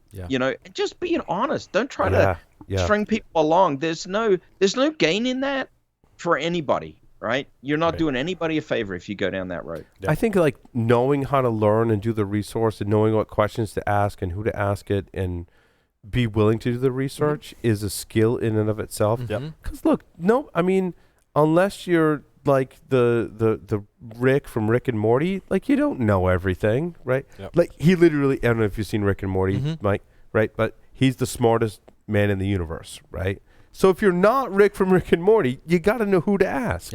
And that's one of the things that comes up often during interviews is that don't bullshit a technical answer to the people that are asking you a technical question, because clearly they're asking you because they already know the answer. And when you bullshit, we know. The better approach is to say, I don't know. And my approach to that is, I don't know, but if I were to think about this logically, this is how I would approach the problem. Exactly right, Larry. I have a very long multi-part question I ask on an interview every time. For that exact reason, I'm trying to solicit how the person will approach the problem. I'm not even expecting them to know the answer. If they do, great, but I'm trying to solicit how would you approach it. Yeah, it's almost better if they don't know the answer, right, Joff? That's right. It's better if they don't know the answer, because I really want to. I'm trying to find out what their thinking process is, right? What's going on in their head? What are the steps they're going to take? That's going to buy you points way more than just getting the right check in the checkbox, I need to have you guys come and do like a presentation to schools. Because like so much of what we do, Mike, like even in my technical segment, like when I get an error, I'm like, I don't know how to solve that error, right? So I rely on my experiences and go, all right, so it's this kind of problem. And by experiences, you mean Google, right? By experiences, I mean like before Google, like banging your head against the wall, right? Like, okay, I've got this, error. How do I solve this problem? Okay, well, I think let's make a hypothesis, right? I think it's this. All right, let me go down this path, right? And then, okay, well, that path didn't work. Let me think about what my next path would be if that one doesn't work. I mean, that's troubleshooting, right? That's 100%. A mindset, and it's interesting. It's not to fault the educational system in the U.S., but it's something I learned by experience more so from education. We're right? we're an education system that values getting the right answer, not the process of getting to it. And Yes. so until we value that process and until we value failure towards an end, then we're not going to get those outcomes. No, it's Right. like the Oh whole. my God, could not have said that better if you tried. Right? You Because know? like you guys know, like with all the technology we work with, like few people. I don't know. No one knows all the answers to all the technology things. There's Nope. experts in certain areas, right? Nobody But knows all it's the not answers. It's not possible. You gotta know how to brain's find not- the brain's answer. Not big enough. Right. Yep. Yeah. So true. I'm not Rick. Right? No. Yeah. Very few of us are. I mean, there's only. No, I mean you could say there's only one Rick, but that's really wrong. If you watch the show, there's a lot. Anyway, you gotta watch the show. Mike's laughing because he watches the show. Larry, Joff, you guys have stories? We do. I don't know. Boy, it's late. Larry, shoot, Larry. You've got stories. I know you. Oh, let's talk about something ridiculous and fun. Yes. There we talked about this virus-packed laptop, right? That was Oh, packed. Yeah. It sold for $5.5 million. Is that No, 5.5 million RM, which is not dollars. Renminbi. Oh, Or is that- sorry. Remini. Yeah, $1.3 million US. What? Wow. That's what it says. Oh wait, selling for more than 1.3 MIL or RM5.5 MIL. Was Yeah, it? it's Is that about some kind of cryptocurrency? Is that? It's probably No, it's Romanian Chinese or- currency. Oh, Chinese. It's Chinese Okay. renminbi, right? Oh, okay, Yeah. Okay. gotcha. But Wait, yeah, I love you wait. so big, my doom. If you recognize what those are, it really means you're old I don't and you've know. been working in security for a really long time. And wait a You minute. know wait a what's- minute. what's These are the best viruses available and the it historical didn't viruses. say the best. It's a virus. It's loaded with viruses. And it's in China. Yeah, Chinese artist Gao Odong. The jokes just write themselves. I locked eyes with Larry, and his gears, I can tell just by looking at Larry, Yep. his gears are turning. I'm not gonna say it. I'm not gonna say it. I'm not gonna It's- say it. I'm not gonna say it. G-U-O. What is that Wait, in China? what? How do you pronounce it in Chinese? G-U-O. Gaodong. Gao, I would say Gao O, because there's an O in there. Gao Odong. I'm just stuck at the Odong part. You know, Odong. Odong he's the artist that created it, apparently. It's art. Viruses are art, apparently. You see, Yeah, here's my I don't thing is- dispute that. I don't dispute that. But to put a bunch of those on a laptop and sell it for How does the I thing? mean, what I said a couple weeks ago is like, I'll infect your laptop for free. I mean, if that's what you want, I'll infect your laptop for free with those viruses. sure. In fact, if you have an old one, it's even better because that was really where they were targeted. I mean, or you could. I mean, I'll give you a deal, like $50,000, like you know, hell, 10. I'll the- undercut you on that one. right? But how did the thing even boot up and run? I mean, it's like That's a pretty amazing part of it, right? Maybe that's where the art lies. Mm. it probably booted up and within 30 seconds dropped immediately to a blue screen of death. I mean, Joff, let me.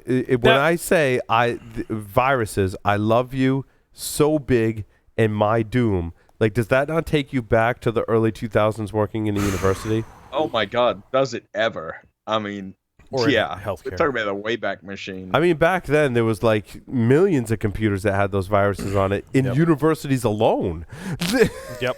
Now, the question is that they said that the viruses were on the machine. They didn't actually say they were running on the machine. did True. they? Good yeah. point. Mhm. There Yeah. may have just been source code and/or precompiled versions on the system. So it's a research. It's a research laptop. Sweet. Yeah. I want to talk about majority of CISOs plan to ask for an increase in cybersecurity investment. This Which is is just kinda- like music. It's music. Well, yeah, well, like so. It's music, but I think it has to be applied appropriately. Was it Jack Jones I interviewed? Was that yesterday? That was yesterday. They all run together. They do. Well, this week was weird because there was no Monday. I mean, there was a Monday, but we didn't work Monday. Right. But on Enterprise Security Weekly, we interviewed. Hold on. The CEO and co-founder of Tufin, which was awesome as well. Ruby's the man.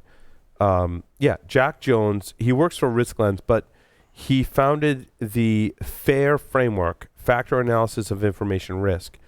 And I have to say, I asked him, a bunch of questions about risk, and his answer was like just so intelligent and eloquent. And he said, risk is the probability plus the impact plus your resiliency, your level of resiliency, right?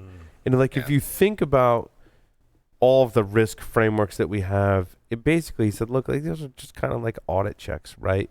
But when you break it down to probability and the impact of that, and then how resilient you are to that, defensive measures you have, I'm like, he summarized risk in one, not even sentence, one phrase. It was basically you could pluck out 3 words. And I was like, dude, that was a good kind of level set to how we think of risk. And I think that's interesting because we tend to classify the issues that we discover, the vulnerabilities in our pen test reports, as probability and impact to give a score. But we don't include resiliency. And it's a good point. And I'd argue, and as you're saying that, I'm thinking about this, shit, we need to include resiliency. See, it makes you've been in security as long as I have. It makes your gears turn as well. But I immediately said, shit, we need to include resiliency. But that's not something that we'd ever know. And then I said, but we exploited it and we didn't get caught, so your resiliency is 0. Correct, Larry. Very shit. We don't need to include resiliency because it's always 0. And what I also told Jack after he said that, I was like, I think as security professionals, many of us, in my experience, when we consult with folks, in my own experiences, trying to convey risk to the organization, we're really good at explaining impact, right?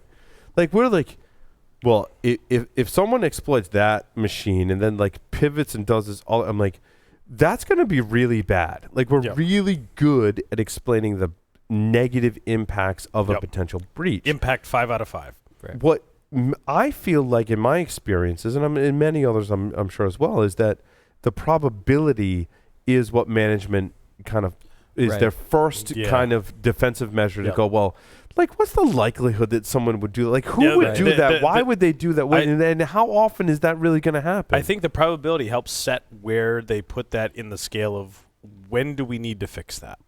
Yeah. Probability 1, if we get to that in the next year, we're good. Probability 5, shit, we need to do this an hour ago. Yeah, Google just put out one, it was research on which forms of two-factor are most effective. And they looked at if you were to run into a phishing attack, SMS versus soft token versus hard token. And that I think did a really good job of pulling out those pieces of this is how resilient you'd be. This works in I think it was 80% with SMS, but 97% with soft token, but 99% with hard token. Mike and I were talking about it before the show when we were having dinner, and we were like, we used I used a physical second factor, Mike used a soft token, right? And we were like, the probability that someone's going to gain physical access is pretty low, right? I mean, that's pretty unscientific, but logically it makes sense. Therefore, could I have a physical token that's physically plugged into some of my computers and I leave it there? That's probably an acceptable risk, right? And the interview with Jack, go check out Enterprise Security Weekly. It was a great interview. I also asked him about the organizations that look at the CVSS score and develop a policy around vulnerabilities that have a certain score. In my opinion, and again, I worked in vulnerability management for a long time, Jack had the best answer to that question. It was really awesome. So that story kind of made me think about when you're a CISO. And Jack started the interview by saying, "Look, early on the interview, it's hey, I was a CISO," and the CISO asked me what's the risk of us getting hacked, and how bad are we right now, our risk level? And he's like, pretty bad. And he's like, so if I gave you a bunch of money, where would it be? It's like, well, it would be a lot better. And he's like, he was testing me to be like, you don't really have a good way to measure that. And that's what prompted Jack to go create the fair. That's awesome. And so when this, story came up about CISOs, asking for an investment, it brought me back to that story that happened yesterday Right. on the show. So And make sure you go listen to that interview because and I think it that was awesome. was absolutely to my point of it depends on where you invest that. Right. Yes. Yeah. Yes. And how do you determine where to invest that? I mean, that's the CISO's probably primary challenge, right? A box with a That blinky. when you and Joff come in and you identify all those vulnerabilities, like, where should I invest the money in what to protect? I mean, that's the Clearly a crux of the box with a issue. blinky light on it. You Yes. know, I think what you just expressed is probably the substance of every post-engagement conversation that I have. Right? So, and it makes me think about the MITRE attack matrix. Mm-hmm. If we were to take that matrix, and maybe not universally, but in certain areas of the matrix, have an estimated probability of occurrence measure added to the matrix, it might give CISOs some comfort in answering that question. Or lack thereof. Or lack thereof. But I mean, you could almost cross-reference that with industry and or like overall criticality to function, right? You could kind of like if you're industrial control systems or financial or university, like where do you fall on the spectrum? Sounds like a great opportunity for another framework to cross-reference these frameworks. Right. well, I mean, that's really what it's all about. And It John is. Strand actually in the news segment in yesterday's show was actually talking about that. Yeah. That at SANS actually they're working on cross-referencing critical controls with MITRE attack framework. Exactly what you're saying, Larry. Cross-referencing that to give us kind of a better picture of the visibility into how do we make decisions about risk. Right. It's like doing the whole thing with like HIPAA, PCI DSS, and GLBA, GLBA, ISO 27001, and putting all of those controls together. So when you have this thing, and you can go, I mean, you could almost call it a consensus estimate probability, right? It's not something that is a hard and fast rule. It's something that the industry would potentially agree on as a general consensus. So it's a guideline, like all of these things are. All of these things are guidelines anyway. Absolutely, and I think you take those guidelines and you, for me as a pen tester that has to write a report that's going to go to our customer and dealing with all those, I take those guidelines and approach it as this is what we understand about your business and how your business operates and what this would be as an impact to your business because of the criticality of where this sits as business function. Yeah.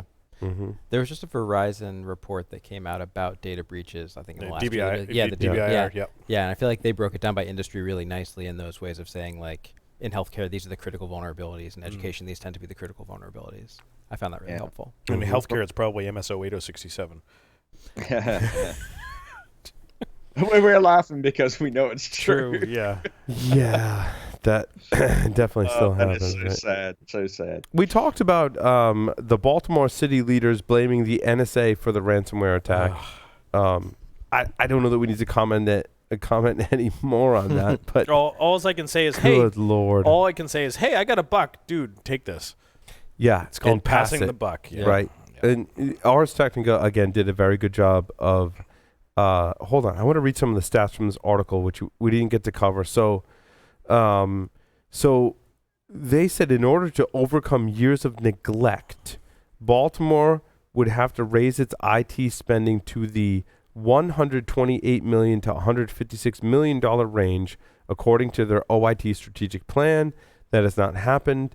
The city's fiscal budget for IT was roughly $31 million. It included $4 million for storage, hardware, and firewall upgrades, $217,000 for consulting services, $5.5 million to replace obsolete police, fire, and emergency services 800 megahertz radios. Is that a thing, Larry? Yep. Is there a security vulnerability with that, or Yeah, it's all in the clear. Okay. Oh, wow. Yeah, it's all in the clear. And if they move to something else like P25, it's all encrypted. It can be encrypted. for a city the size of Baltimore, $3 million for a citywide hardware and software refresh program. That's for a city as major as Baltimore. That seems low. That right? seems low. Really yeah, I low. agree, Mike. Well, yeah. but then it seems low, and then I think the key to all of that was the beginning because of years of neglect. Right. Like Oof. this shouldn't Yep. have been something that they are now having to dump 150 something million dollars on. This should have been $15 million over 10 years. Yeah. There yeah, was like also a really classic- compelling stat in here, if I can find it while we're talking Yeah, about. Joff, your comment was? Oh, it was a classic legacy debt. Yeah. Yeah. I mean, you see that happen all the time in more industrial settings, but it's absolutely true in technology settings as well. If you ignore it for long enough, then you're going to build a legacy debt. So what they said is Baltimore's 2018 budget only allocated $65 million for citywide information technology operations, 2.5% of the city's total budget. The compelling thing is that's less than half of the average for U.S. cities, and most of that budget is controlled by individual city departments. Only roughly $30 million of the 2018 budget went directly to OIT based on city data, with $7 million of that covering the department's payroll for 112 employees. So that's like poor governance. Yep. That's just And- like it's not organized correctly. And But then, I thought the and then- comparison to other cities yeah. was something I had not seen Yep. in the context of a breach I was like gonna this. say Like that. Interesting. basically, the money you've allocated to upgrade your IT is not as much as all Yes. of the rest of the similar organizations in Right. cities in the United States. arguably, what? So they said the 2%, and that's like, and not just cities. I think that's about half of what the average IT budget was, and maybe now even less than half of what the average IT budget is in an organization. True. Yep. That's a great and point then there. and then you think about that, and now you filter all that down, and it's individually controlled. How much of that IT budget is actually spent on security?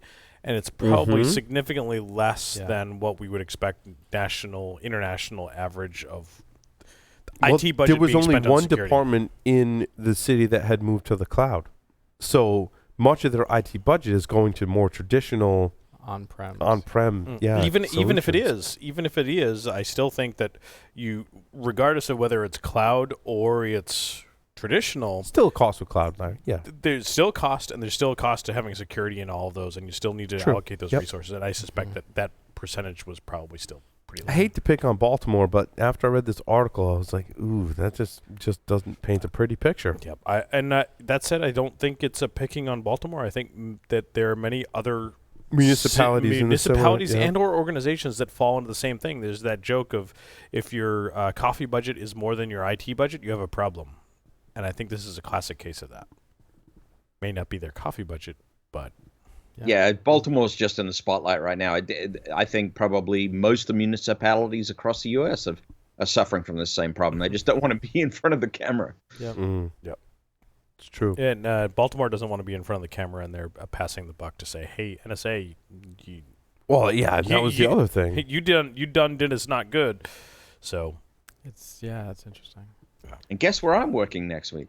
the NSA I mean, no, I'm working in Baltimore. Baltimore. Oh. Doing some incident response there, Joff? Yeah, that's it. Incident response. Yeah, so there was a letter they have a screenshot of that's basically saying because the NSA leaked Eternal Blue, we had this major hack, and therefore the federal government needs to cover all of our cost plus. Yeah, no. Yeah, They leaked Eternal Blue, and you were given plenty of notice that Eternal Blue has been leaked, and go patch your shit. Mm-hmm. Yeah, there's no words for that one. That is wow. Because how long ago was Eternal Blue been out there? How long has it been out there for? A while, a year or more. Yeah. Shoot, it's been over a year. Over I a mean, year. If you can't patch your shit for critical vulnerabilities in a year, Then your Equifax. no comment. You had no comment. Well, right? Yeah. Uh-oh. Yep, It's funny, but it's depressing as well. Yeah, I mean that said, we see organizations that even still have issues patching for critical and CVE critical in 3 months, and I get that, but critical CVE no. critical to your CVE with some temperament for compensating controls in 3 months, that's still critical. 3 months is not it. And here's the thing: is it that hard? I mean, honestly, if you're running Microsoft gear, I mean, I got to give Microsoft some credit here. They release the patches. I mean, you just apply them. But even for the latest RDP vulnerability, they release patches for legacy operating systems, which is like unheard of. The biggest question that you find that I think in many organizations is, great, there's a patch. Get it deployed. Does it require a reboot? So Zero Patch, which is an organization, released the source code and a patch that you could apply to legacy systems, and they were working on getting it on other platforms as well, but I think it worked on XP, SP2, or some older version of XP that you could deploy live. It didn't require a reboot. And I'm like, if Zero Patch can do that, why can't Microsoft? And I think that's true across every system. That if there's a critical vulnerability in Microsoft operating system from desktop to server, you name it, and it requires a reboot, there's going to be some delay in the application of said patch. If there is, just in case, don't know spillage. Just pour a little wine. But if you know what, Larry, I would argue with that though. I think this becomes an architecture question because, if you are deploying modern cloud resources, which a lot of people are, the ability to switch out one service with another one almost in a millisecond or less and transparently is there at your fingertips. Agreed. And it then becomes a matter of regression testing and data acceptance. Here's my thing. During the break, Joff and I were talking about Python development and upgrading the libraries that you're using in your Python application, which could be impactful to your code. What we weren't talking about was, I've got this Python application, maybe it's deployed in Docker, maybe it's not. Maybe it's tied to a Python version, right?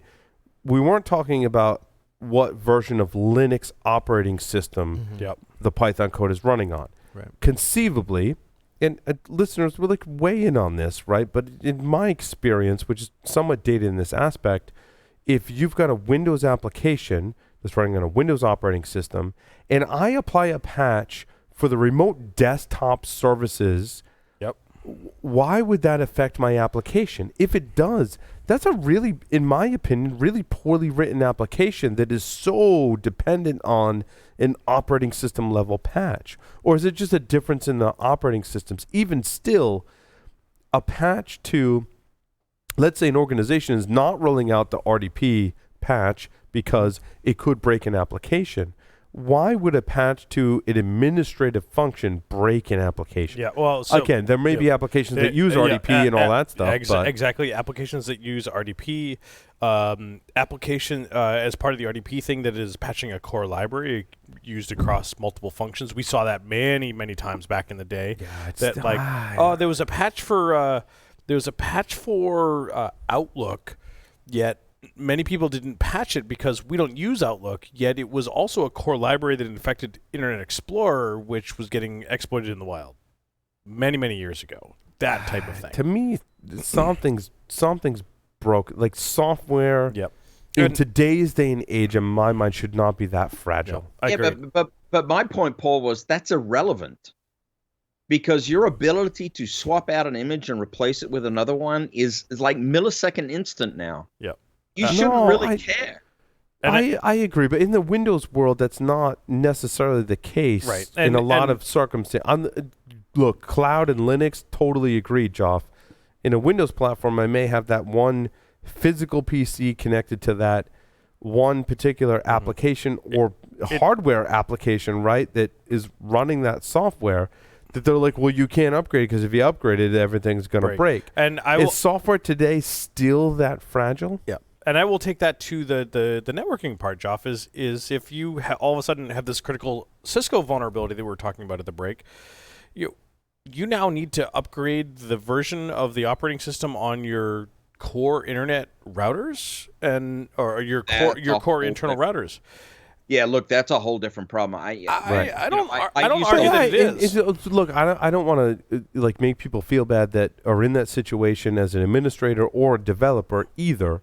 I think it's the fault of the system, right? Like in general, right? Yeah. Like you should be able to develop and deploy code to a system. Administrators should be able to patch that system without this really high probability of breaking. Sure, there's going to be edge cases, right? But that high probability of breaking stuff, developers and administrators, I feel are done a disservice by Microsoft of being in that situation. I think more modern Microsoft operating systems have accounted for that. And I commend Microsoft for their latest updates in code and their whole even approach to, as a company, I commend them. Right. It's that legacy stuff that I feel bad. And for me, like coming back to, and my context is always school systems, but with like 15,000 school systems in the United States, is it really the most efficient and effective way to do this by having 15,000 directors of technology need to deploy this thing? Or is there something that could be done by 50 people at a state level that could patch these things for them? Like there's got to be some economies of scale or some There is. capacity building we work. we live that at the university, Mike, for sure. It's that whole centralization versus decentralization question, and certainly, I think when it comes down to security, sure, there's arguments either way, and I totally get that. But a more centralized system, I think, has a better chance of being more secure.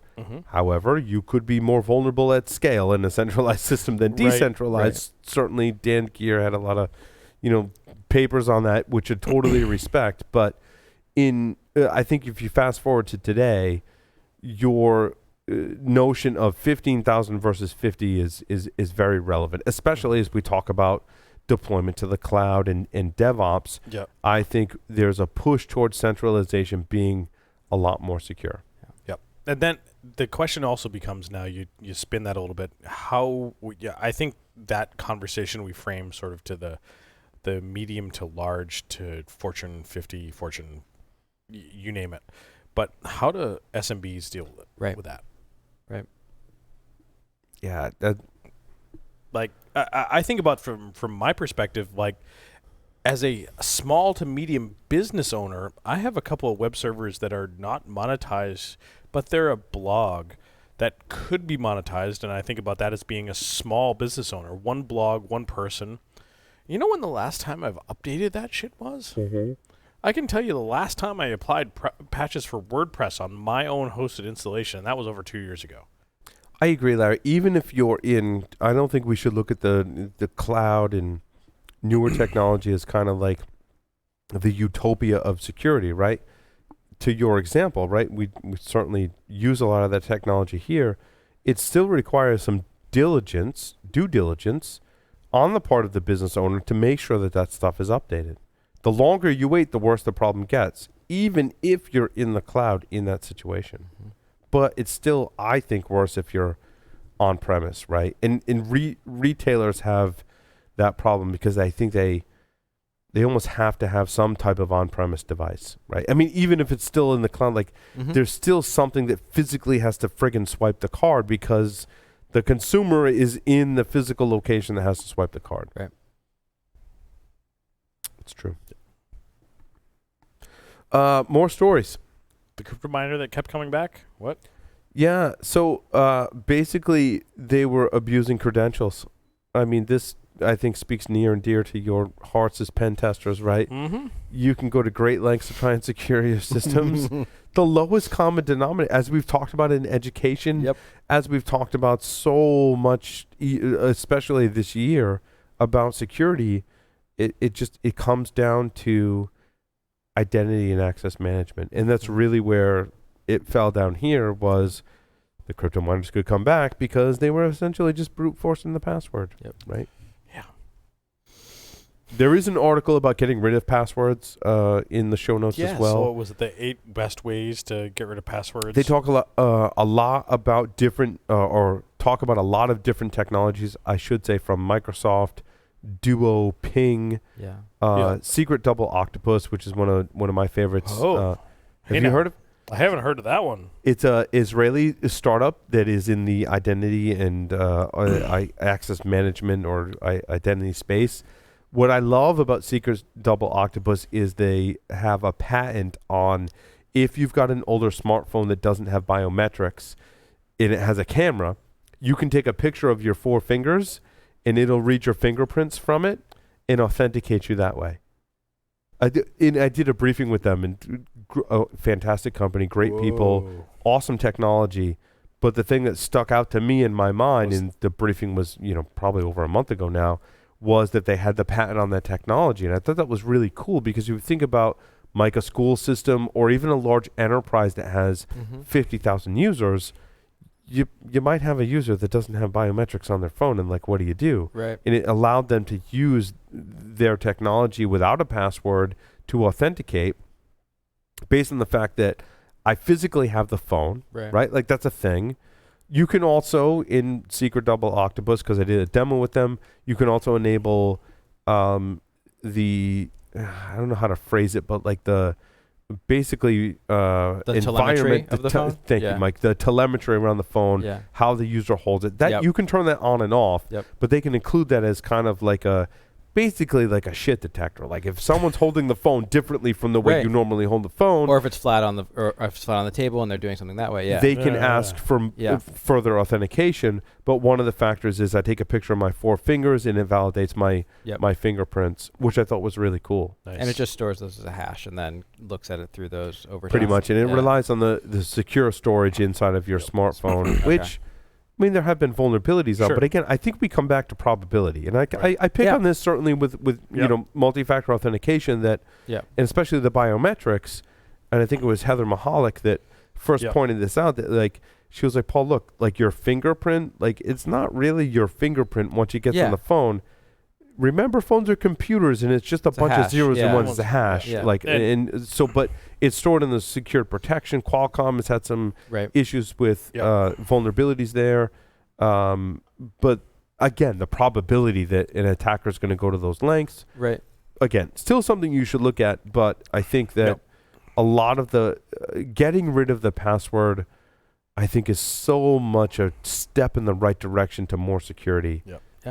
It kind of outshines some of the other issues that we could, as security practitioners, poke holes in. One, Secret Double Octopus. Love the name. Amazing name. 2, amazing name. The logo is very Minecraft-esque. Love it. Gonna have to look at that. And on this note, it's very unique. Like I agree. Yeah.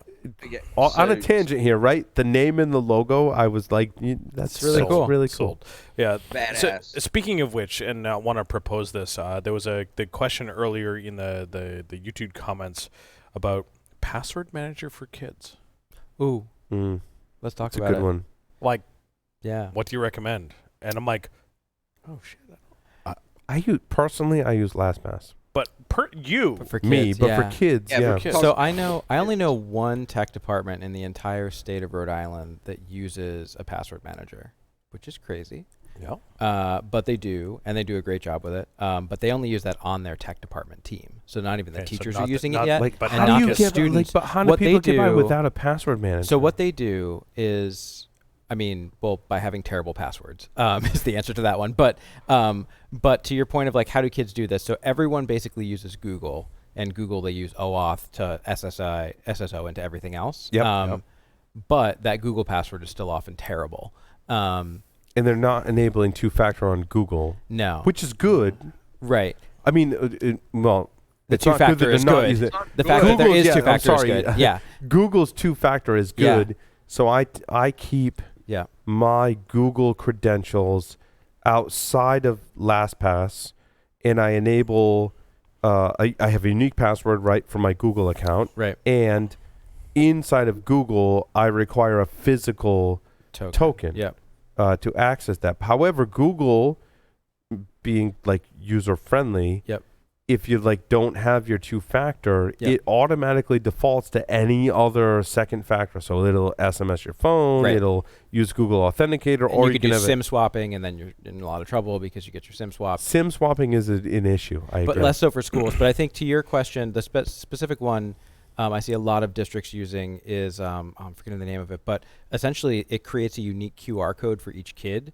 and the teacher holds onto it, and the kids basically hold it up to their Chromebook. Gotcha. And it logs them in, especially for little kids, because like little kids can't remember that's passwords. There's a couple They of can't different. type either, right? Like I mean, There's a couple of different companies I've done briefings with that use QR codes as part of their. obviously it opens up two-factor other process. threat model issues, right? Like Right, if a kid takes a sure. picture of it, there's all those things too. But I think like as a relatively quick and efficient solution, it's pretty good. And the chances are that the kindergartner doesn't have a lot of sensitive data. If they're so there's Yeah. that. I think if we can progress to the point where password spraying is a lot harder, Yeah. and a QR code accomplishes that, Right. right? Exactly. Until someone maybe figures out a ubiquitous way to Yep. like Generate bypass QR that. codes, yeah. Sure, but Dynamic QR codes or something of the like. Yeah. right. But I That- think password managers would be so amazing. I mean, just Yeah. to teach kids how to use them as just like a basic of learning how to use a computer. So here's your $1 million idea, listeners.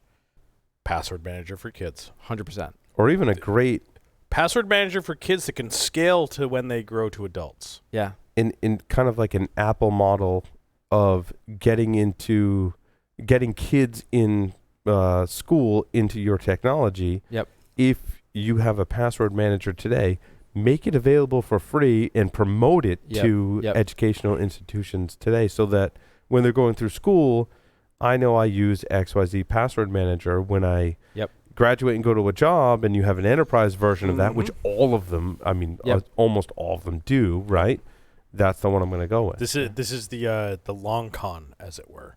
Yeah. I guess I don't know. I guess did it really work out that well for Apple as well? I mean, I think we all liked Apple who came through that time period of computers. I certainly grew up liking them, but I still think major enterprises though are using Windows though, yeah. and not Apple, right? Yeah, So no, I for don't sure, for sure. necessarily You know, translates. but although Apple has certainly increased their game, and the things that I'd argue the decisions they've made as far as their ecosystem have made a lot of sense. Oh yeah, and their two-factor is awesome, right? Like if you have a trusted device there, it's like, do you want to add this device to your network or whatever? Like Right. that part's wonderful. Super seamless.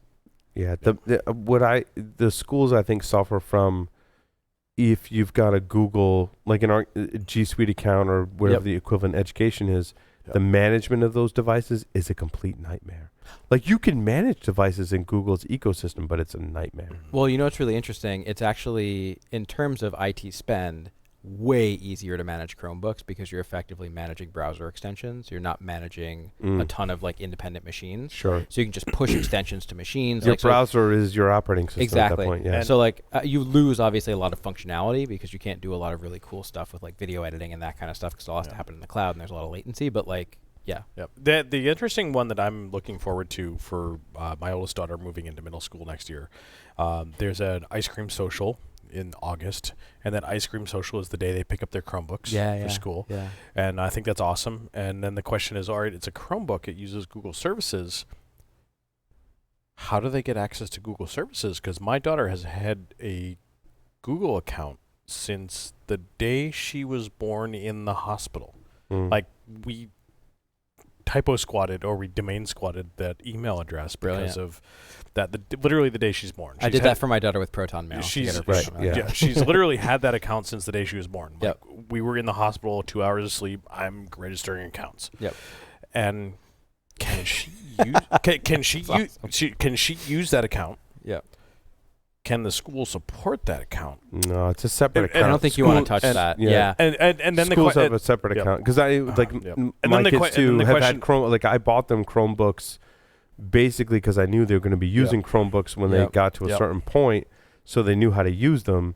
But the accounts kind of flip over, Larry, to the school account. Yep. And then the question becomes, if they can support that account, what happens when her account is two-factor authenticated and she's in Right. middle class and she's like, hey, teach, I got to get up and get my phone out of my bag. Right. We don't do phones. Well, I got to get my phone so I can 2FA into my account so I can do my Yep. schoolwork. My oldest son uses both the Google account I have for him and his school account simultaneously. And he knows how to like Yep. flop Bounce back and between them. forth. Yep. Yeah. It's pretty Yep. easy. Yeah. And I think one of the things you'd want to be careful about is because the school owns and runs the device, Yep. they're going to be able to access anything Sure. your child's doing on the device, Yep. which means they'll be able to get into their, like, as Yeah, you know, yeah. you're a security researcher. Yeah. Yeah. But yeah, that That's stuff a is good super point, though. That's interesting. a good case to have, like, my kids to have their Google device that is through my account and their school device is through their account. Yep. and just have two different devices. So that's a great question. School provides this one. The school can do anything to that. Can they log into their own Chromebook with the school account? They And can. then- and Yeah, they then- can. They should be able to. That's a good No, my question. son did. Yeah, my son does right now. Yeah. Good. But the two-factor one is a really good push, so we should just like do a tour of all the districts in the state and have conversations with them about using Two factors. Yeah, Yeah. important. Yep. Awesome. Did Joff drop off? I know it's getting late. Wow, it is No, really I'm still late. here. Oh, I was just saying, hey, we probably should wrap up. I know. I was like, Sorry, oh guys. my god! I just looked at the time. Okay. You Well- know, it's okay by me that we're going late. I'll explain later. Okay. Well, thank you everyone for listening and watching to Paul Security Weekly. Larry, take us out. Take us out, Larry. Over and out.